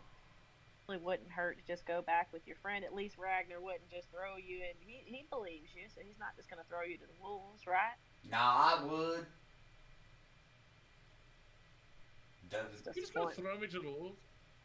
Oh, sorry. Wolves will be a little bit too much of a slaughter for Senguine. It's more like giant wolves, like Fenrir, the big one that keeps growing. Or we might poke him with some funny sticks until he dies of tickles. That sounds like a fucking nightmare. I thought you said, when you got here, you said you believed him. Well, yeah, but my commitment's to the order. So once y'all deciding what to do, I need to talk to Senguine and see what I'm gonna do with him. Got it. I thought your commitment was to be good. Isn't the paladin's commitment to be good? Yeah, and bringing in a war Pretty criminal sure is they are good. committed to an order. The innocent. Well, we'll find out when I get done talking to him. Hey guys, Yeah, what up? I'm not talking to you. Oh, well, that's just rude. Hey, Yeah. don't be rude to him. I'm the one that can be rude to him. Yeah, only He he's throws a thumbs up over at Ragnar. thumbs up back. What is some brother sister shit going on over here? We'll get back to that later. We're gonna have a conversation, Mr. Senguine. The only one that can talk crap about him is me. Okay.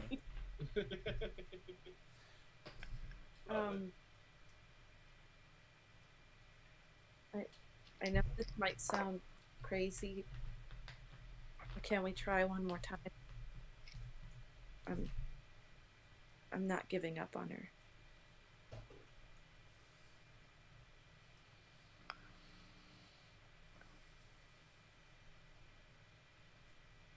Will you guys try again with me? Oh yeah, of course. Whatever. Sanguine have any more healing left? No, but he can just funnel some magic. Hope for the best. Wait, how do you not have any healing left? I used He to. dumped I all only of have his lay lay on hands. hands. the first time. Oh.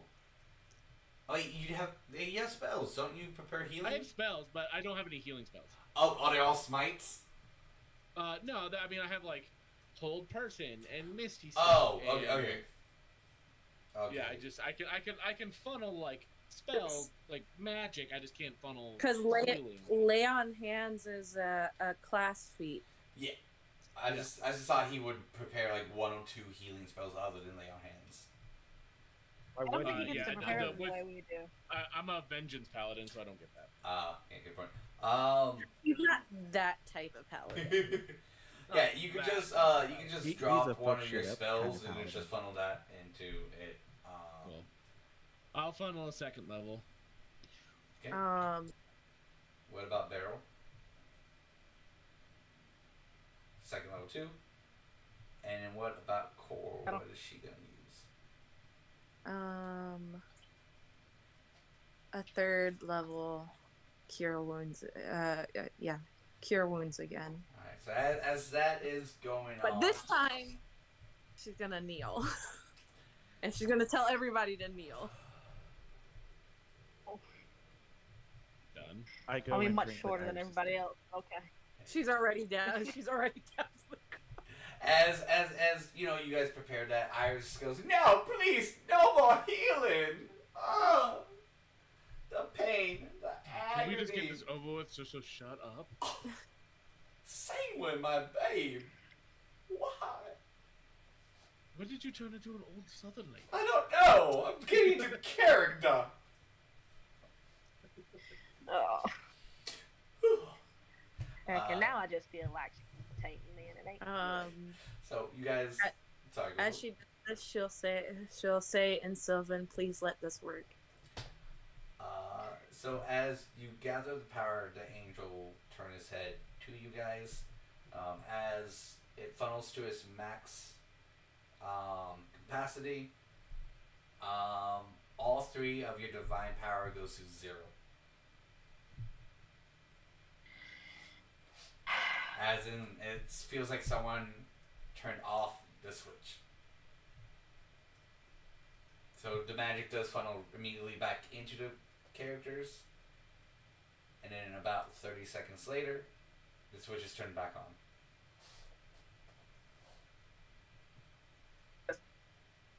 Cock blocked on putting our magic into Iris.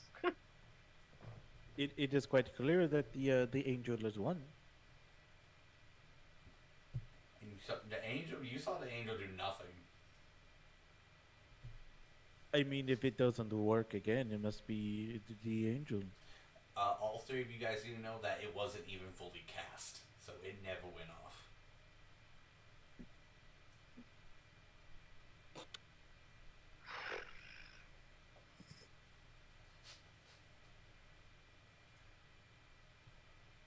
We're not equipped to fight the divine.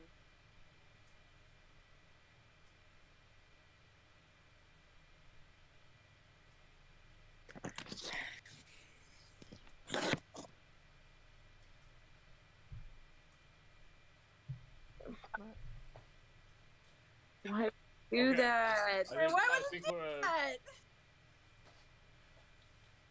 What was that segment? I said I think we're at decision point, friends. What say you? What we need to do? I don't think we really have a choice, Senguine. Iris's dad will say, "You should Dragonborn can look say on." he wants her if he wants, but that angel. His dad, what? I said Iris's dad would be like, "Y'all should pay attention to the clues you were given."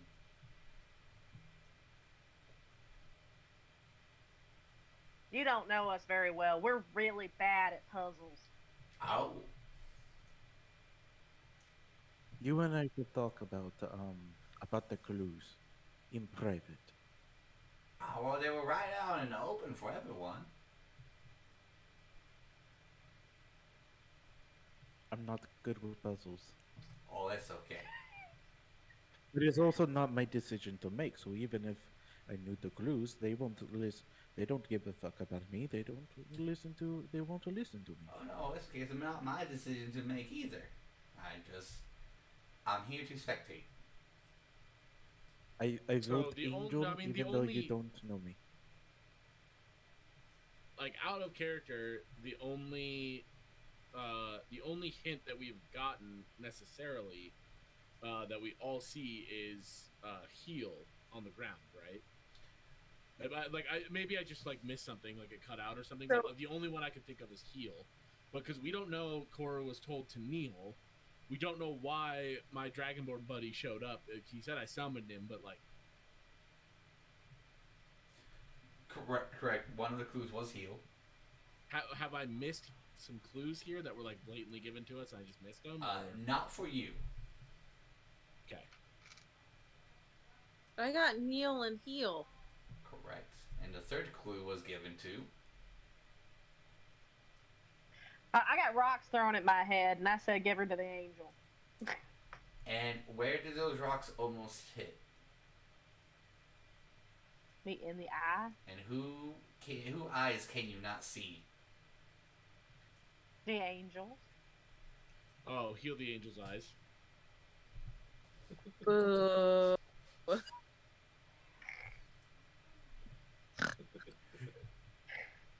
My clue was to wine and dine. Yes, that was Travis's. Yep, it was a dinner theater. 69. Hey, Okay. Well, Okay, okay, well I have to try to- that just felt more like I was being told where to go. Yeah. I was like, don't do that. Don't do that again. Don't say that. That's why I kind of emphasize that eyes almost nicked out your eye. Oh. Beryl's just partial to being able to see. It's All right, okay. well, We'll say that I'm sorry that we're so bad at this. it's okay. It's okay. I love you guys for trying. Look, I tried my hardest. She was about to cry right now. lesser restoration, blinded. Alright, so what do you guys do after kind of all three just suddenly getting that light bulb in your head? oh gosh. And he still Uh, stands. I'm gonna walk towards the angel so that I'm kind of in front of him. I'm not gonna look up at him because like I don't want to puke again. So I just Okay. kind of want to walk up to being in front of him. I'm gonna be like, "You haven't said anything to us yet, but could I help you be able to see again?" No response.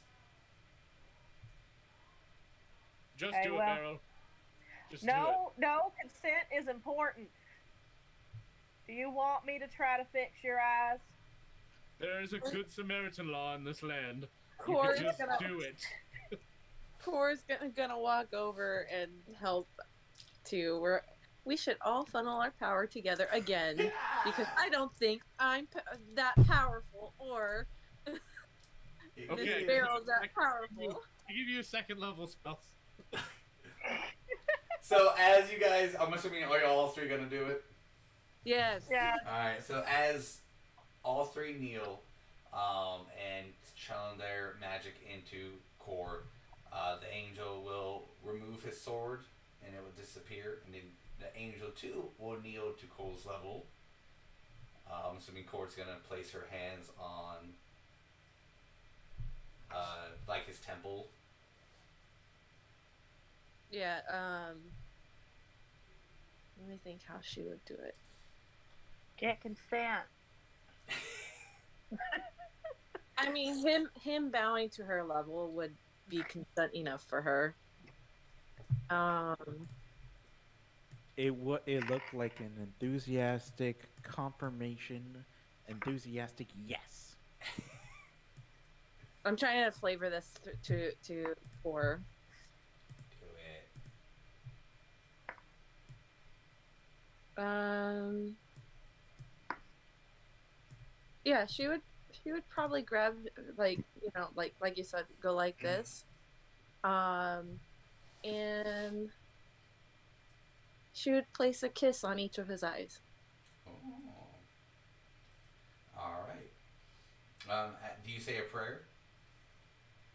Yeah, I can't come up with one right now. That's Though. fine. Instant My Core's brain is prayer. fried. Instant Core's prayer. So as you do in all the divine magic funnels between all three you Core and into this being, the Colossus does remove, and you can see these pearly white eyes that are just stunning. He bows, stands up, and then flaps his wings and flies upwards. And then he goes through the clouds and he disappears. Well, I guess we know what's going now. Ragnar goes, "That's odd. I don't understand those divine beings." Except for four. You just gonna not help? What do you want me to do? I'm not talking to you. Who are you talking to? I'm talking to the angel that just bounced. I think he did his job. I think. Is the cage still there? It turns to solid metal. So it keeps Iris in. But it's on a little, like, wheelie thingy. So now you can wheel Iris around. It's got all those magical runic symbols on it to keep her locked in. Ironically, yes. Oh, good. That was his fucking gift to us. Well, I ain't gonna look a gift horse in the mouth. I mean, at least she's contained. Oh, not this again. Now, if we could just find Talbot. Hey, y'all want to let me out? No. It's me, Iris. Last time we let you out, you blew a hole in the ship and tried to kill us. So I think we'll let you stay. To be fair, I don't expect y'all to learn your lessons, so can we just let me out? It was so much fun. You had a shocked look on your face, the surprises happened, I got to stretch my wings and walk, it was great. Course is gonna push the cage back into the tavern. Hey! Bad. Senguine's gonna take his cloak off and, like, put it over the cage. I hope she's like a parrot and falls asleep. Hey! I'm afraid of... Man, that's a big cloak. You know it's flowy as hell. Come on, it's Senguine. Ragnar gets up and such a storm goes over you guys and goes, "Alright, well, my turn." Well, What are you doing with your hands? I'm stretching, getting them warmed up for the... Why, are you trying to fight? I thought that's what we were doing. I know you won't come willingly. Well, things have changed a little bit, haven't they? Well, I've just been one less opponent for me. It's a little sad, but, you know. I'm just saying, like, okay, listen. Alright. So, we were at one point we were planning on giving you this iris, yes. But at this point, we're going with you. Well, because I mean, that way you can help us heal our friend, and we've got to take care of this situation where I've been falsely accused of war crimes. well, my only order was to get you back. I thought you were here for the other one. Oh, that As too. well. So 2. I can't carry 3. Sorry, I won't Okay. carry 3 others. You told me your orders were to get the tiefling, and also to get me. Yeah, and if you happen to, put up a fight and somehow ran away, I couldn't stop that. That would be a very bad predicament for me. I mean, but look, man, you've been doing this a lot longer than me. We all know how that fight's gonna end. well, you got a hammer. I got a stick. Hey guys, how you feeling about this whole Iris situation? Sounds She's in the cage. She's not going anywhere. It sounds an awful lot Thank like you. your friend just wants us to give him a reason to go home without us. That way he doesn't get in trouble. So if we put up a token fight and send him on his way, he can say we fought our way out of it and couldn't help it, and then he gets to go home. He doesn't get in trouble for not bringing you home. We don't have to go back with him. Just sounding like what he wants. I kind of agree with that. Sounds like a plan. He grabs Senguine by the throat and slams it to the ground. Right. See, now we got to hit him back. I'm going to. This is gonna do bad things. We're gonna. Oh God, no! I don't want to do this. I'm just. Where's my spell list? I can't think right now. Look, it's the Sacred Flame. Look, we all just kind of got brain fried. No, he just slammed Senguine to the ground. Ah, no! Sacred Flame! Ah! The pain, the heat! Ah! Alright, everybody run away. Grab Senguine. Run away. Y'all need a little bit more than that. Come on, I need some damage. Senguine does a sick ass kip up, Yeah, there we go. and then uppercuts Ragnar with his hammer. As you go to uppercut, he whispers in your ear before you uppercut. Add the smite to it. Yeah, okay. Cool, awesome. And then he puts his chin right into place for your uppercut. He goes, ah, no! I've knocked him out, everyone. See how well I fought him? Not yet! yeah. Oh, There's this two- is not a fight indeed. There's And 2 now will others defeat I you. must fight. So hurry the fuck up! I guess she'll. I mean, he wants to be hurt pretty badly. So I mean, she's gonna cast Guiding Bolt. Ah, the bolt of the guiding! Ow! Beryl already cast Sacred Flame, so I think it's. Hey, Wait, we're waiting on our new friend. hey, weird new friend. I don't know about that yet. Hey, weird accented tiefling man. Old Tyrannosaurus Rex. Hi, can you The hit? name can you is hit Tyranno. Tyranno. T-Y-R-A-N-O. Tyranno. Okay, I'm here for it. Can you hit my old friend here? You see him with his shield already out mid-swing. Yeah, I'm going to do something. I'm going to do an action surge. Whoa, now let's not go overboard. But okay. No, we're going to go overboard. So you do it. In which I'm going to do a commander strike when I take the attack action. I can forego one of my attacks, use a bonus action, and I will command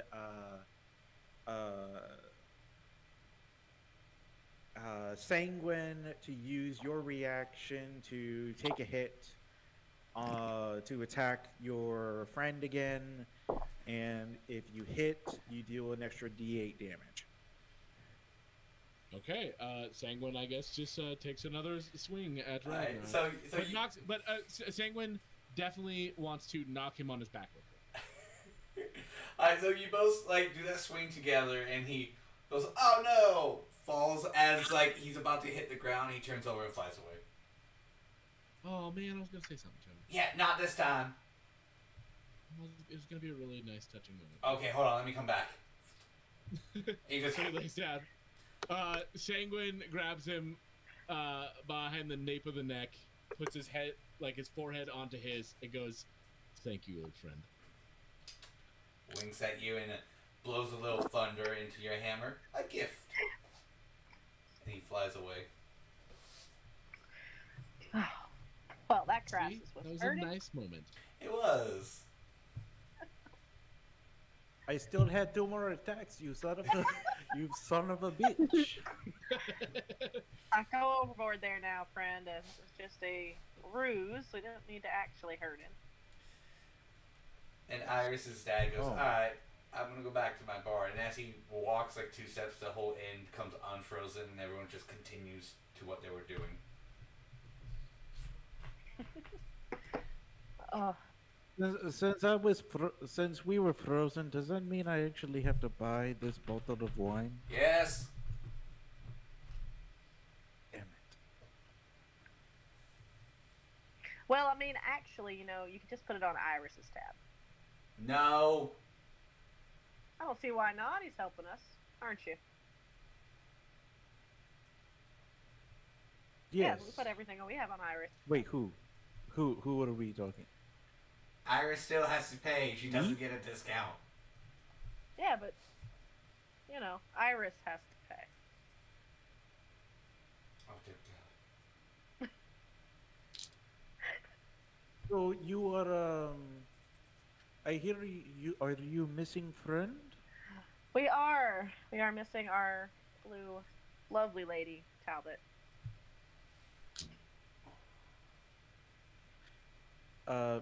Peter and again, did I see her yesterday? No. We'll say you arrived today. Okay. Yeah, that's unfortunate. What are we gonna do with this? She points to the cage. I have a name! You can just roll it around like a big trophy. Trophy wife, it could be a good term for it. You are not a very helpful human. Not human person. Just so you're aware, you're not super helpful. But I appreciate your input. I don't want you to feel invalidated, but you're just not being super helpful. I'm just saying it has wheels. Just gonna go back to Iris' dad and be like, look, we came here because we were told that this is where we were needed to go to get Iris help. Now, do you know where or how we get her ring fixed? I do. Would you be willing to show us or tell us where that is? Yeah, I can make a new ring today, and then I can tell you tomorrow on how to do it. I would really appreciate that. Cool. One quick smidge of a question. Sure. Where is Typhon? You know, I'd love to answer that question, but he left us when we got off the boat. He probably just has a white sheet over his head somewhere. Is he taking a nap? Yep, that's it. Maybe cut some holes in it. When we got Oh, no. off the boat, he did not come with us. He was able to get us in, and he said that we could possibly meet up later, but I mean, mistakes were made. Alrighty. Do you have anything of his? Do we need something with Typhon's? Wouldn't make this a little easier to, you know, bring her back. To connect her once again to this world. By having someone she loved or loves there. Or having something up there is like a smit down into the ring. Oh, well, that's not too terribly difficult. We do have Core. She loved Core. Yeah, she did love Cora. Her and Core were the best of friends. Okay, what's Core's? All the best of friends. Cora was basically like, come on. yeah, Cor and Iris are like besties. Oh, sweet then. When can I melt your staff? Can't Never. melt a staff. We might could find something metal, of course, Well- to melt down. Typhon used his original sword. And that was his Huh? most And it precious was thing. metal. Yeah, I can melt a staff. Melt the staff? It's made of wood, and I wouldn't give it to you. Oh, okay. I mean, I'm just. I Um, didn't know you and my daughter were a thing, so that's why I was asking. I mean, it's fine if you are. But I'm assuming the staff is your most Yeslie precious D. object. He's like a sister to me. Alright, I might have something of his laying around. I can go check. Just come back tomorrow? Sure. I mean, we're staying here, so. Then enjoy your time here. You can go help the Dragon Slayers if you need be. Walk around the forest a little bit, do what you need to do. I should have... If everything is going according to plan, it would be done at the end of tomorrow. Well, it's a start, anyways. Okay, he pulls out a box. I think I have... Oh, is there here? Yep. Where do you want me? Where do you want to put her? Leave her in the middle of the room. It's fine. Fine. We can put her in my room, Core. It's fine. Oh, you can carry it upstairs. Look, we'll figure it out. I'm not gonna leave her down here for people to stare at her. She has a cloak on. Yeah, exactly. So no one will be able to see her, and she can see, Because you know, there ain't you. nobody in this world that doesn't go, oh, that's covered up. Let's see what's under it, because I'm curious. You do You have tell one. them not to look at it. I'm gonna. Core's gonna help Wait, wheel her. He wheel her up. quick question before you did. Do you have the original ring by any sense? Maybe in pieces or the actual ring itself? Core does. Oh, may I have it? Oh, good. She'll reach in her bag and give it to him. Thanks. Okay, this is gonna help. Nice. Okay. And you two will take Core upstairs. So that leaves Senguine down below, along with the Tierna. Tiamat. The barkeep will go open up his little cellar and then go down it and then close it. So Tyranno, or can I call you Tyrannosaurus, please? Travis did not hear that. I said, can you hear me now? Okay. You said Tyranno, or I guess can I call you Tyrannosaurus, please? That is not my name. My name is Tirano. I'm narcissistic. I like to hear my name. Oh, well, you know, you're very self-aware, and I appreciate that about you. What's your story, my friend? I don't. I guess I just don't know you, and so you didn't really help us earlier, so I just want to figure out what's your deal. You look rich, which is kind of my thing, but that's cool. We can have two rich guys. That's fine. But like, well, what's up? What's your thing?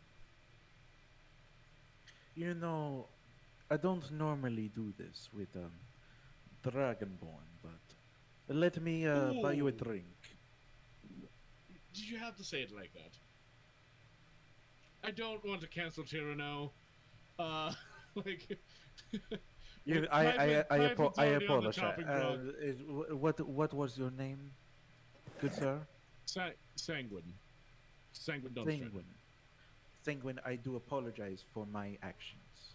I do not mean to offend you or your background. Hey, well, I appreciate that. Let me buy you a drink. You're doing a good job. I will take that drink. We can have a chat. please. And then I will go up to the bar, grab an ale, take it to where you saw me trying to pretend to hold my stuff together. I come with very little.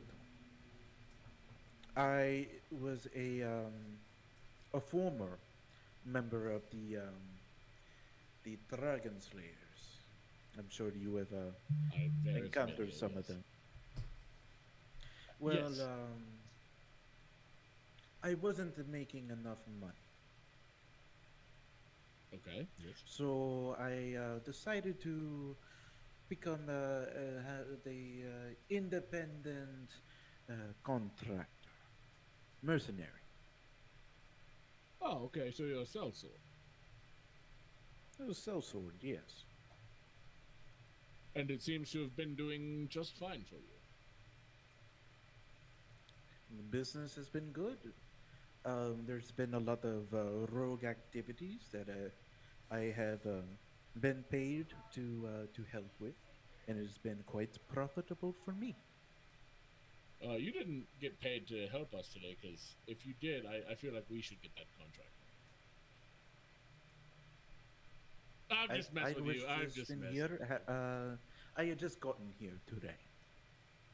What are you doing in town? Do you have a contract? Is there something that has brought you here, or are you just traveling through? Just roaming around, poking interest to seeing what contracts are needed. Interesting. So you say you've come from nothing, and now you dress in extravagant regalia. That's pretty cool, man. Right, like you look pretty pimp. I'm not gonna lie. Well, you look very, very good yourself, if I may say so. Thank you. Do you like the gold filigree? Ooh, it looks amazing. Oh, thank you. I very much like that.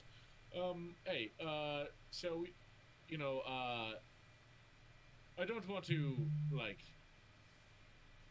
ask you to come with us, because that would be ludicrous on my part. We barely know you. But I would have to talk to our group first. I mean, you seem to be interested in making money, and that is something we've made a lot of over our time. Look, you look beefy, you look strong, you look like you can handle yourself in a fight.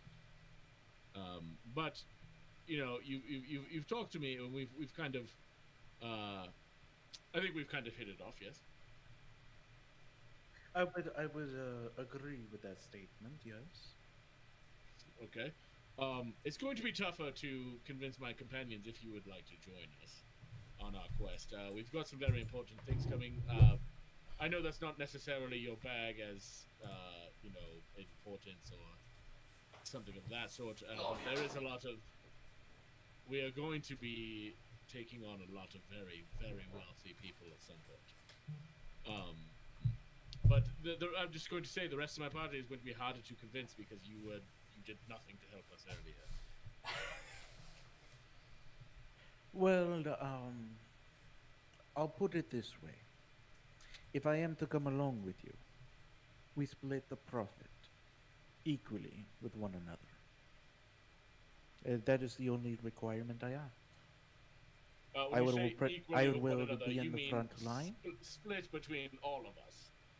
Yeah, equally split with all of us. Okay, You know, the entire group that you are a part of. See, you got to clarify sometimes, because you could have just been split between, you know, my party and you, which would not be the case. No. That would be absurd.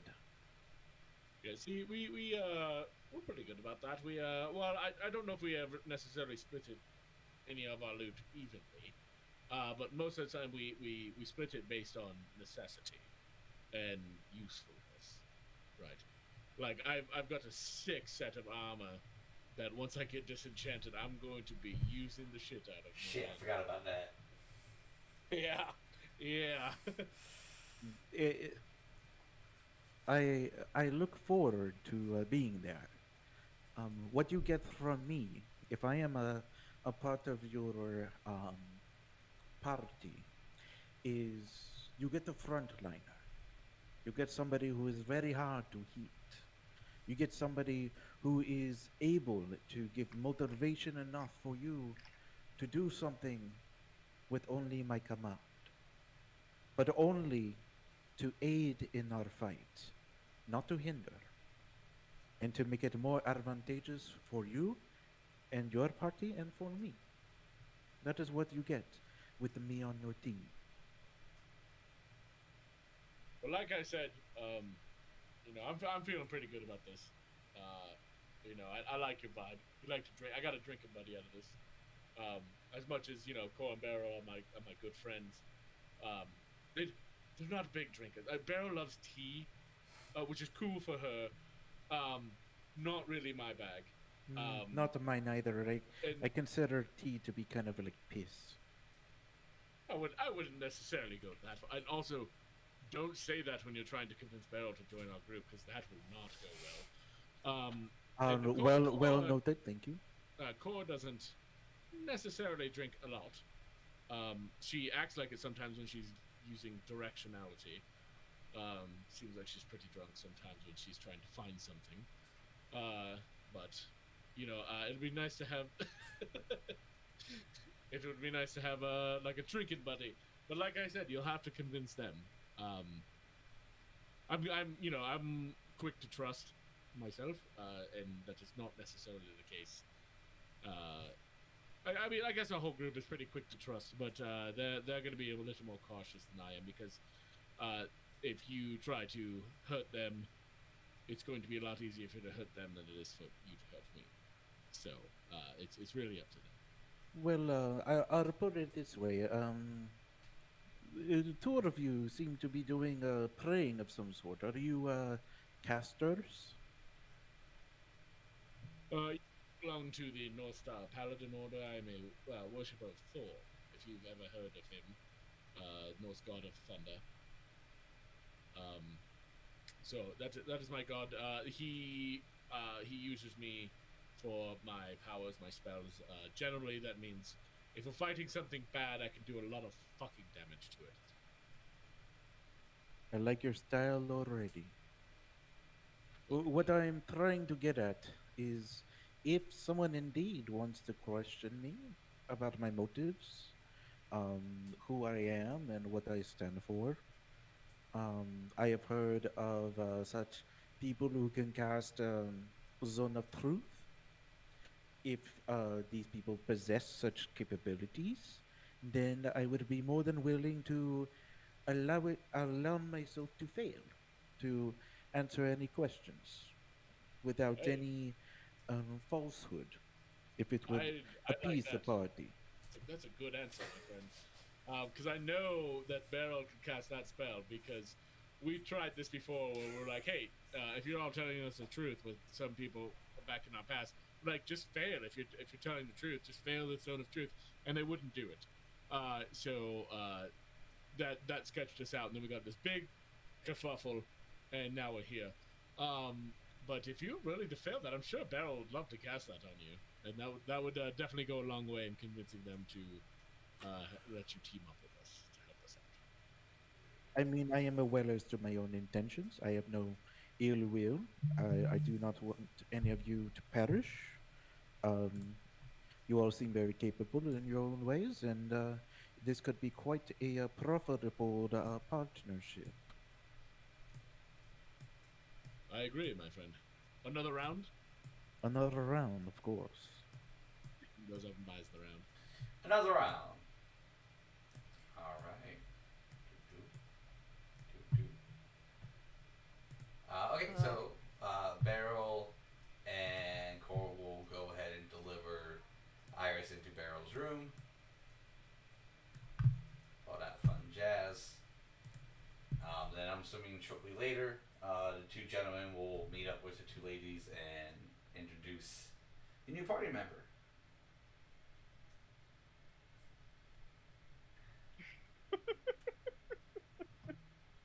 Oh, I'm interested to every- see how much he holds up. Yep. Hey, Beryl. So Tyranno over here wants to be a part of our party. I told him that he needs to convince you guys, but he said he'd be willing to fail a zone of truth and get all the intentions out of the way if you want to throw him one of those. Delightful. I would love to do Zone of Truth before I waste the spell slot. Do you agree to fail? I do. Delightful. All right. Core, Sanguine, do you guys each have a question you're willing to ask him so we can tell how trustworthy he is? We had a pretty good conversation last night, so I mean, I'm sold already. Like, I'm fine with it. All right. I'm going to cast Zone of Truth at whatever level is the minimum level for that. I don't have my spell sheet I believe out right now. Zone of Truth is a first level spell. Should be, because you can do it really early on, but I'm going to double check anyways. Yes. Tyranno is a man of his word. He wants to automatically fail the spell. Alrighty. Alright, guys. So he did fail. Thank you very much, Tyranno, for doing that. So now we are free to ask him questions, and we will know if he. Well, no, Zone of Truth means you can't speak the falsehood anymore. So he was telling the truth. Core, is there anything you want to ask? Let me think. Alright. Tyranno, are you here to double cross us in any way? No. I Have actually you do have ever a question. worked? Okay, go ahead. Go ahead. What is your main driving motivation? He'll make money. Will you turn against us if someone offers you enough money? If we are already on the same team, no. Are you working with or have ever worked with Cruella DeVille I or don't know who that is. Valhoon? I don't Typhon. know that name. Are you working for anyone? I am currently under no contract, working for nobody. All right, I have one final question. This will be the most important question for me. How do you feel about tea? I knew that was coming. Because other prior members have not wanted to drink my tea, and it's been very hurtful for me. Wanting to drink your tea? I was talking about Tetsu.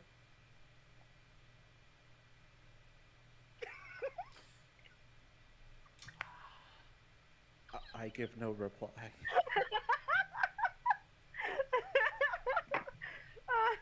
He remembered what Senguine said last night. It said the same day. I say nothing. Well, perhaps It's you an have obvious look you know- of I want to say, but I can't. So I'm just. that look of bewilderment tells me that maybe you haven't had good tea yet. It's quite possible. So, we'll just try you out on a couple of different variations to see how you like it. All right? Don't worry. I think you're the tea person. Yes, I am. Oh, I was made aware through a couple of drinks with your fine Senguine Dawn Trader. How old are you? Approximately. Travis doesn't know. I think he's like 30 to 40-ish. Do you have But any imagine- kids? No. I'll try into that kind of personal business. I just want to make sure he's not going to attack us when we're not looking. Oh, I like all of your pretty stones that you have embedded in your horns. Thank you. They are beautiful, aren't they? They very much are. I have a great affinity for stones. Would you like to see some of my stones? Not particularly. Well, Alrighty. Well, nothing was mentioned about stones. Okay. So while you guys got that settled, does anyone have anything other importance they would like to do today? How's Talbot doing? We're gonna get to that. I was just about to ask that. All right. So if we skip to the next day. Wait. Could I just say that I want Beryl to have spent the rest of the day walking around the tavern going, have you seen my blue friend? Have you seen my blue friend? Totally Have you seen a very terse woman who's also blue? All right. Or would It's not that be easy a being bit. blue. What was that, Core? I said I think Cor would probably look around the town a little bit, but she would disguise herself. Okay. Disguise yourself how?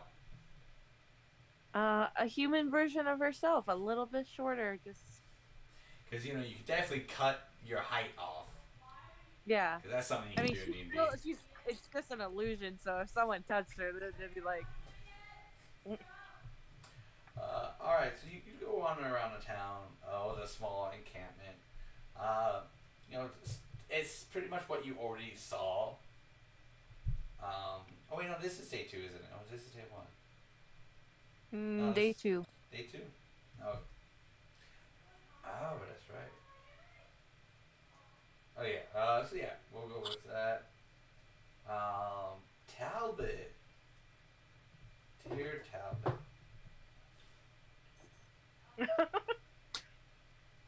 He says, hold please.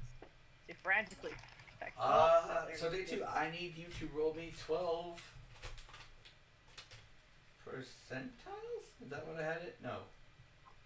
No, you had me roll Arcana checks. Oh yeah, was it? Because I got an 84 as one of your numbers, and you can't really get that on a D20. No, but I know that you've had me roll that before. Oh, I think the first one. If it's a percentile, okay, I'll roll. A Oh percentile. no, the first 6 are Arcana checks. And I technically have advantage on these. Yes.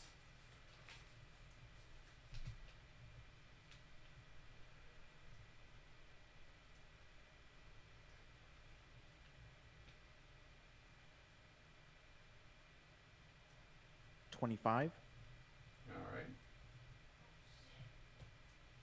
25, All right. 13, Okay.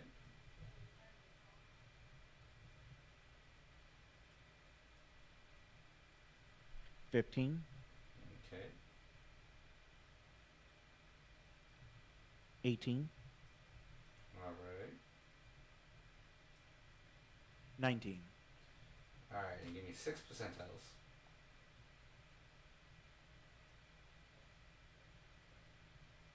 53, Okay. 62, Okay. 43, Okay.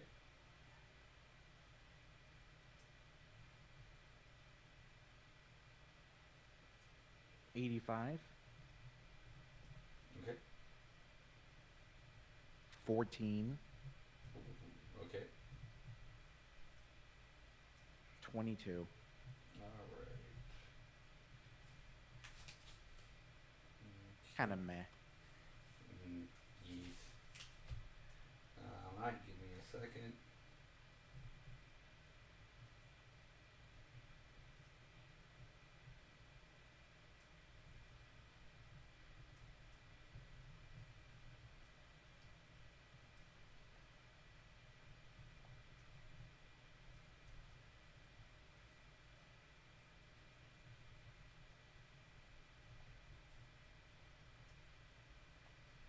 All right.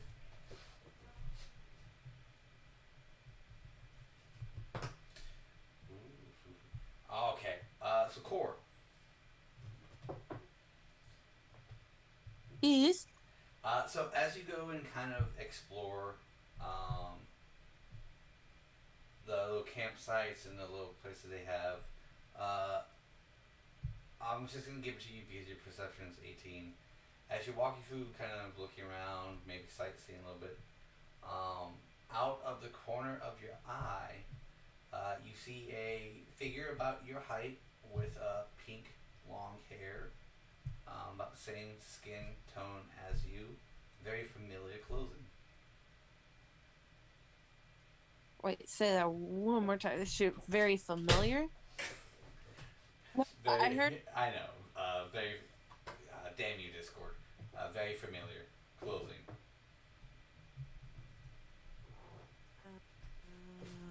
How far? You see it like as though like if you're walking in like there's like little tent shops, like as you're walking in between one, off in like the forest area, you just see that figure for like this brief second, and as you move back, the figure is going into the forest. Oh yeah, she's gonna follow it. All right. How long do you follow it? For quite a while. It will lead you about a good 10 minutes into the forest, and then it'll turn around a tree, and as you kind of quickly step up to it, you see in the moonlight as it shines down on her, you do see your mother standing there, smiling, and just looking at you. So you get this image for about 10 seconds, and then it just blows away as though it was just an image. But what it leaves behind is a small jar with a lovely pink flower in it. Before the image dissipates, she would have probably reached out for her before the image dissipates. As you reach out, you can just see that it just smiles even more, giving that like warmth feeling off. But as you're about to touch it, it vanishes. She'll be a little disappointed, and then like go back, like pull her hand back, and then look down and see the jar. It's like a pot. A pot with a little flower on it. Can you go pick it up? Yeah. As you pick it up and kind of look at it, it's like one of those potted plants your mom had as you were growing up, and on it in your language it says "proud of you." Oh, she's gonna sit there and cry. Okay. Okay. So then we'll go to the next day. So on day 3, someone went green screen. That's you. Oh, that's me? Oh, shit. That's you. You've been flickering like that a lot tonight. Oh, that's weird. Don't peek. Go But it's peek. been like a quick flick, so I haven't said anything because I just figured it was Discord being weird. It might be this, or it might be the cord, or my camera, one of those two.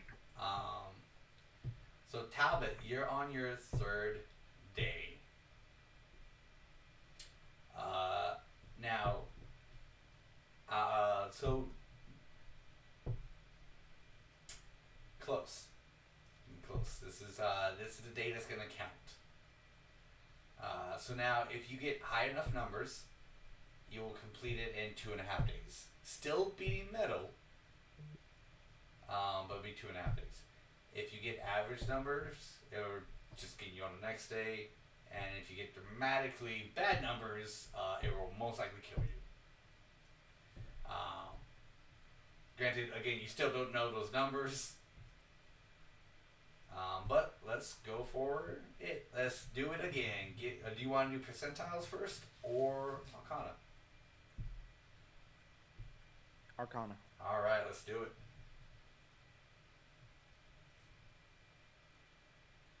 15. Okay.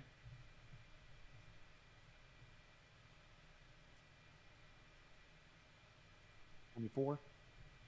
24. Nat 20 for 27. Ooh. Okay. 15. Okay.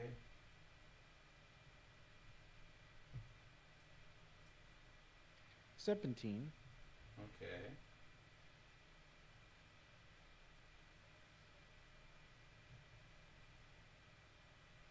26. Alright. Let's do the percentiles.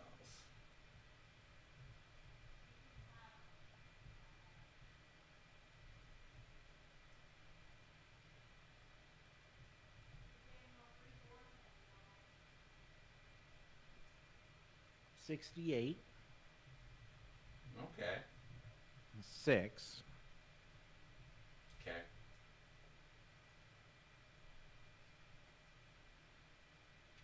8. Okay. 44. Okay.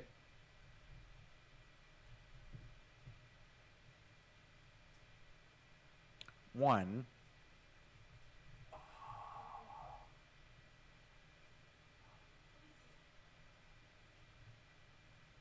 65. Alright, give me a second.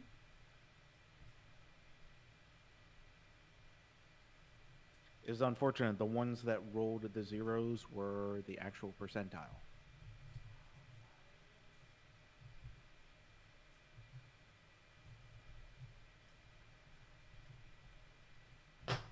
Well, that's it for Talbot.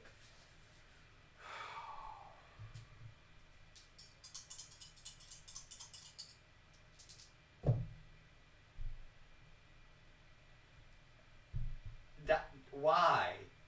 That doesn't help me.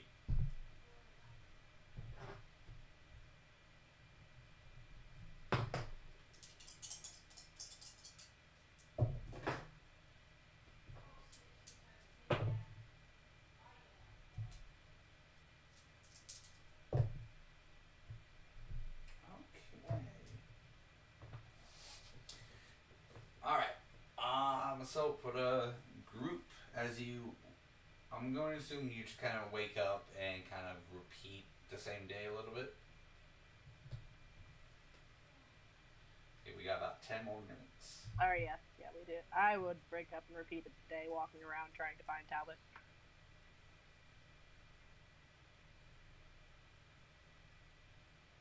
I would continue day drinking. Senguine actually wants to go and see if he can find. Senguine wants to go see if he can find somebody who could discurse, wipe the curse off of the black dragon armor. Is it a curse? Or was it enchanted? Yeah, a little both. No, it was a curse. Oh, yeah, Okay. Just gonna put it out there. Clerics have removed curse, which I didn't have access to when we started this. You have access now? Yeah, it's 3rd level spell. Hey, Beryl, do you want to uncurse my black dragon armor? Yes. I think I have that too. Yes, uncurse it. Yeah, you do. He's trying to scare us out of it. Don't fall for his trap. I know, but yeah, there's no reason it shouldn't work. Yeah, how many times have you guys said And the fact that? that he did warn us not to And touch it didn't work. What? Okay. I said, how many times have you guys said those exact words and it blew up in your face? Hold on. Not enough, to There's- be honest. Going back into my notes when we actually got that. Okay. Oh, no, it won't work. I feel like there was. If the object is cursed magic item, its curse remains, but the spell breaks its owner's attunement. Yeah. Oh, okay. So, because it just won't be attuned to that person anymore. Yeah. The curse state. It would As allow us in, to like, if remove the curse item. was attuned to the person who was wearing the cursed item, the curse would would essentially go away from the person, but the item itself would continue to have it. Yeah. Ah, yeah. Okay. So I think that would mean Sang would have to find somebody really powerful to like truly uncurse the item.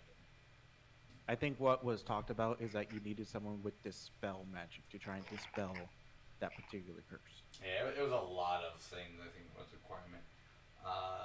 So we'll switch over to Talbot for a little bit. Talbot is a visitor today. Just to let you know, or would be with Beryl. Okay. So Talbot, as you haven't had sleep in like what 3 days now. Iris's father comes down, looks at and sees how you're doing. How you doing?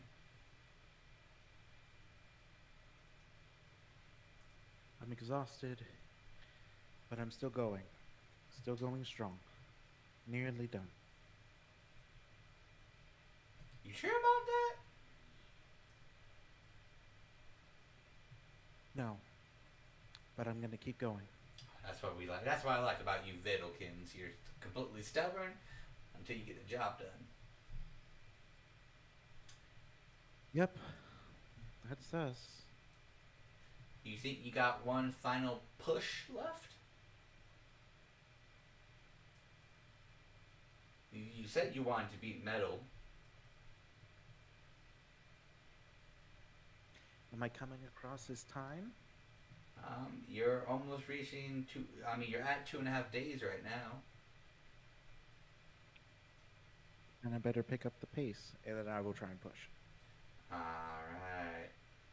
Oh, by the way, your friends had a run-in with a Archangel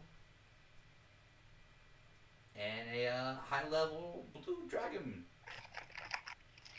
Half-dragon. Yeah, good for them.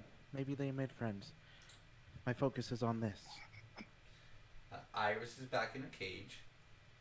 Good. But she had a meal first. She really likes to eat all the magic you guys give her.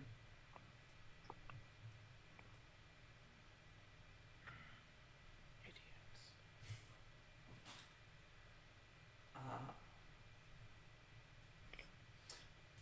One quick thing. Have I tossed anything in here to make it more difficult for you recently?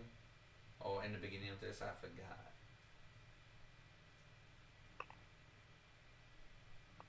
Yeah, you gave me the ring. Perfect. Okay. He dumps a little bit more stuff in. Perfect. Alright, get going. Walks out. Alright, Travis. Son of a bitch. 3 and 3. 3 Arcana checks and 3 percentiles. For the money. 24. Okay. Dirty 20. Okay. Natural 2 natural 20s. Woo!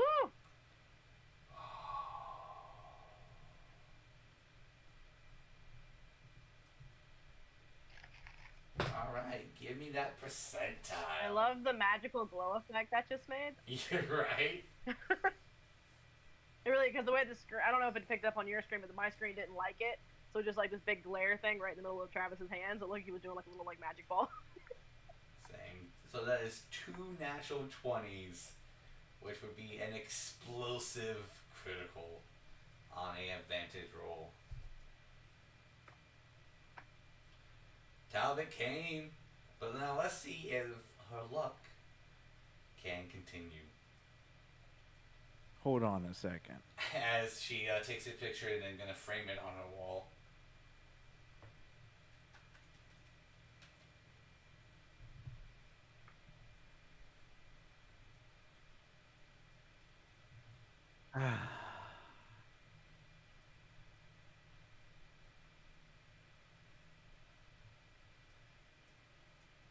I'm so nervous. All right, here we go. Hex. 26. Okay. 18. Okay.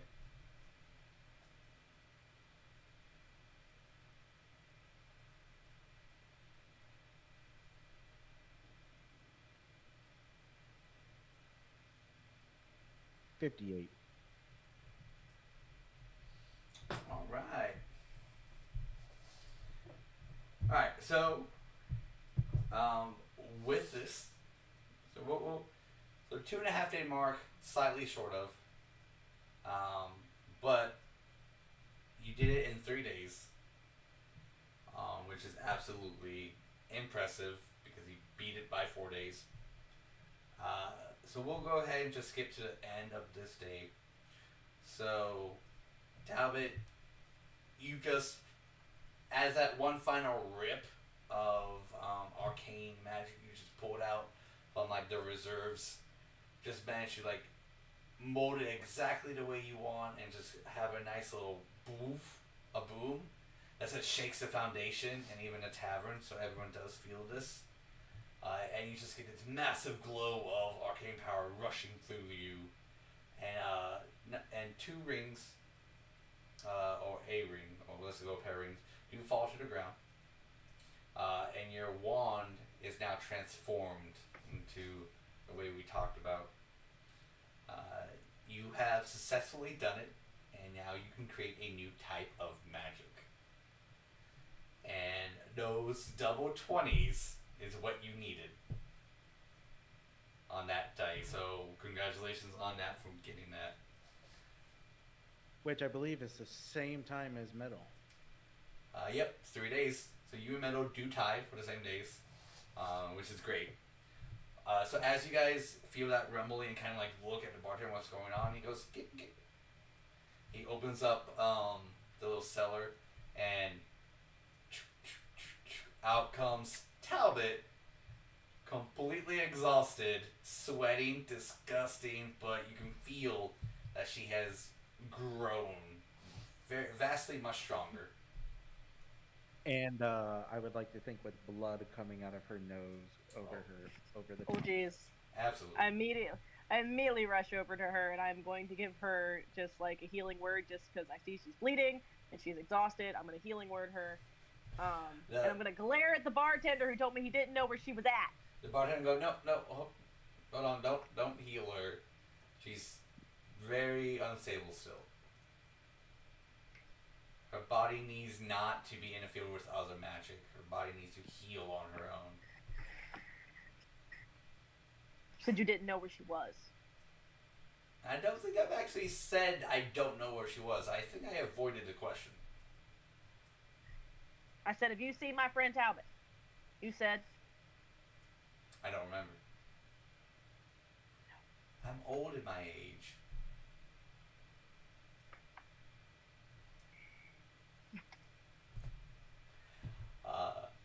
Talbot will, so this is towards the end of the night, so Talbot will collapse. The bartender will kind of just slowly grab her, give her to Beryl, and go ahead and put her in her room. yes. Can Beryl pick her up? You know what? She's going to try. Is it? And I would Is like it to Talbot, imagine like, that when I also? passed out, there was just a smile on my face. Oh, absolutely. Absolutely. Isn't Talbot super tall too? Yes, she is. Oh yeah. I got her. Sorry, I keep hitting Talbot's head. I'm sorry. I mean, Core's right there to help, so I mean, Her head would have been protected. Her feet might have hit the stairs a lot, but I would have drug her from the top. You know what I I mean? mean, Core would Hey. help, but Talbot seems very confident. She's there for moral support. Love You it. got it. You're doing great, pal. So we'll say I'll take my bardic inspiration now. that. So you guys, we'll say like everyone kind of had a little powwow in Talbot's room, sleep, rest. We'll go on to the following day, really quick update 4. And everyone kind of roughly wake up at the same time, and Talbot's eyes will open and kind of just smile at the group. We'll give you guys a little bit of role play, and then we'll call it. Oh my God. Talbot, what did he do to you down there? Are I you did it. okay? I am wonderful. Oh my God. Core, he gave her drugs. No, You no, no. know, are you okay? Are you responsive? Hey, fine. hey, Talbot. Hey, you should meet our new friend Tyrano, and you guys should have a really in-depth conversation. Tyrano, come over here. Meet our friend Talbot. Travis, you just switch your light to something purple now. And that's how he's gonna do it.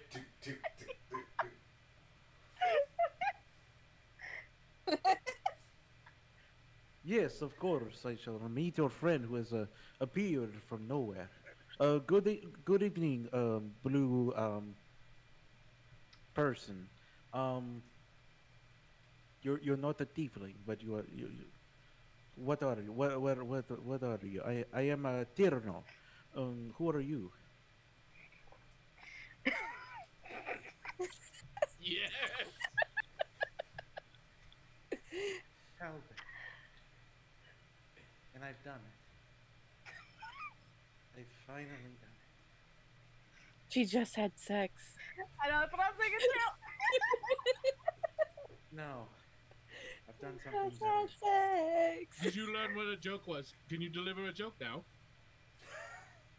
Shut up. You did it!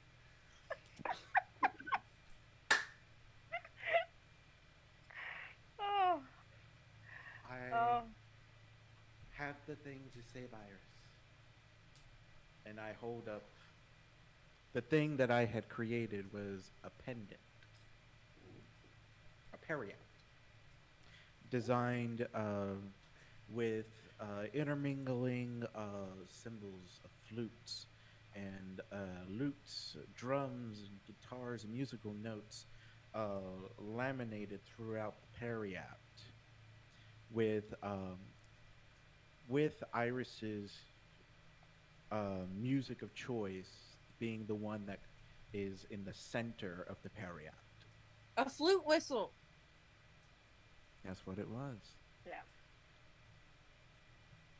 With this, now she can contain the demon that is inside her, controlling her. And now she can fight it. Oh, that is so good. I hope. Are you feeling a little better? Because I mean, like, I still want to heal you. You look a little rough, sweetie. And I just need sleep. I have gained powers that are new and different. Powers that are new and different. This is is this a thing that is accompanied with your party? occasionally, yes, we gain new powers all the time, don't we? Then this shall definitely be a most profitable partnership. It will be.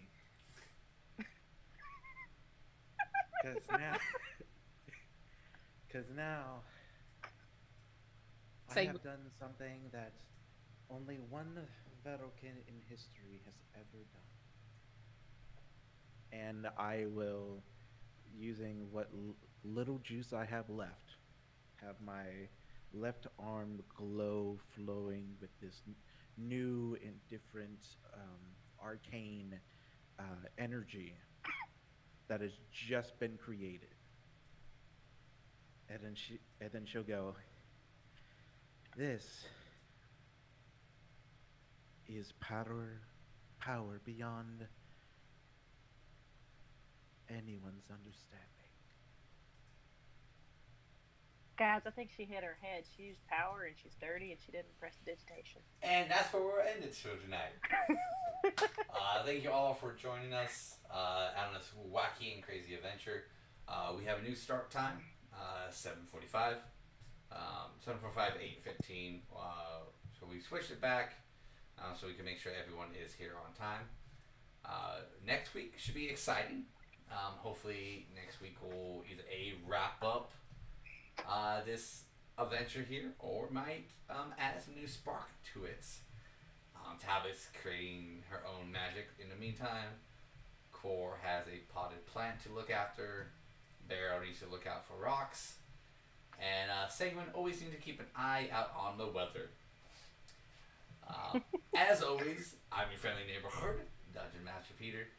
Don't forget to like, subscribe, both on our Twitch, Facebook, and Eli's Just Two Fans podcast, and Travis on Travis the Honor Man on Twitch. If I haven't missed anything, we will see you folks next week. You can come in at 7:45 and see where we're at. But until then, take care. 45 Oh yeah, 7:45 Eastern time. That's great to know. Until next time.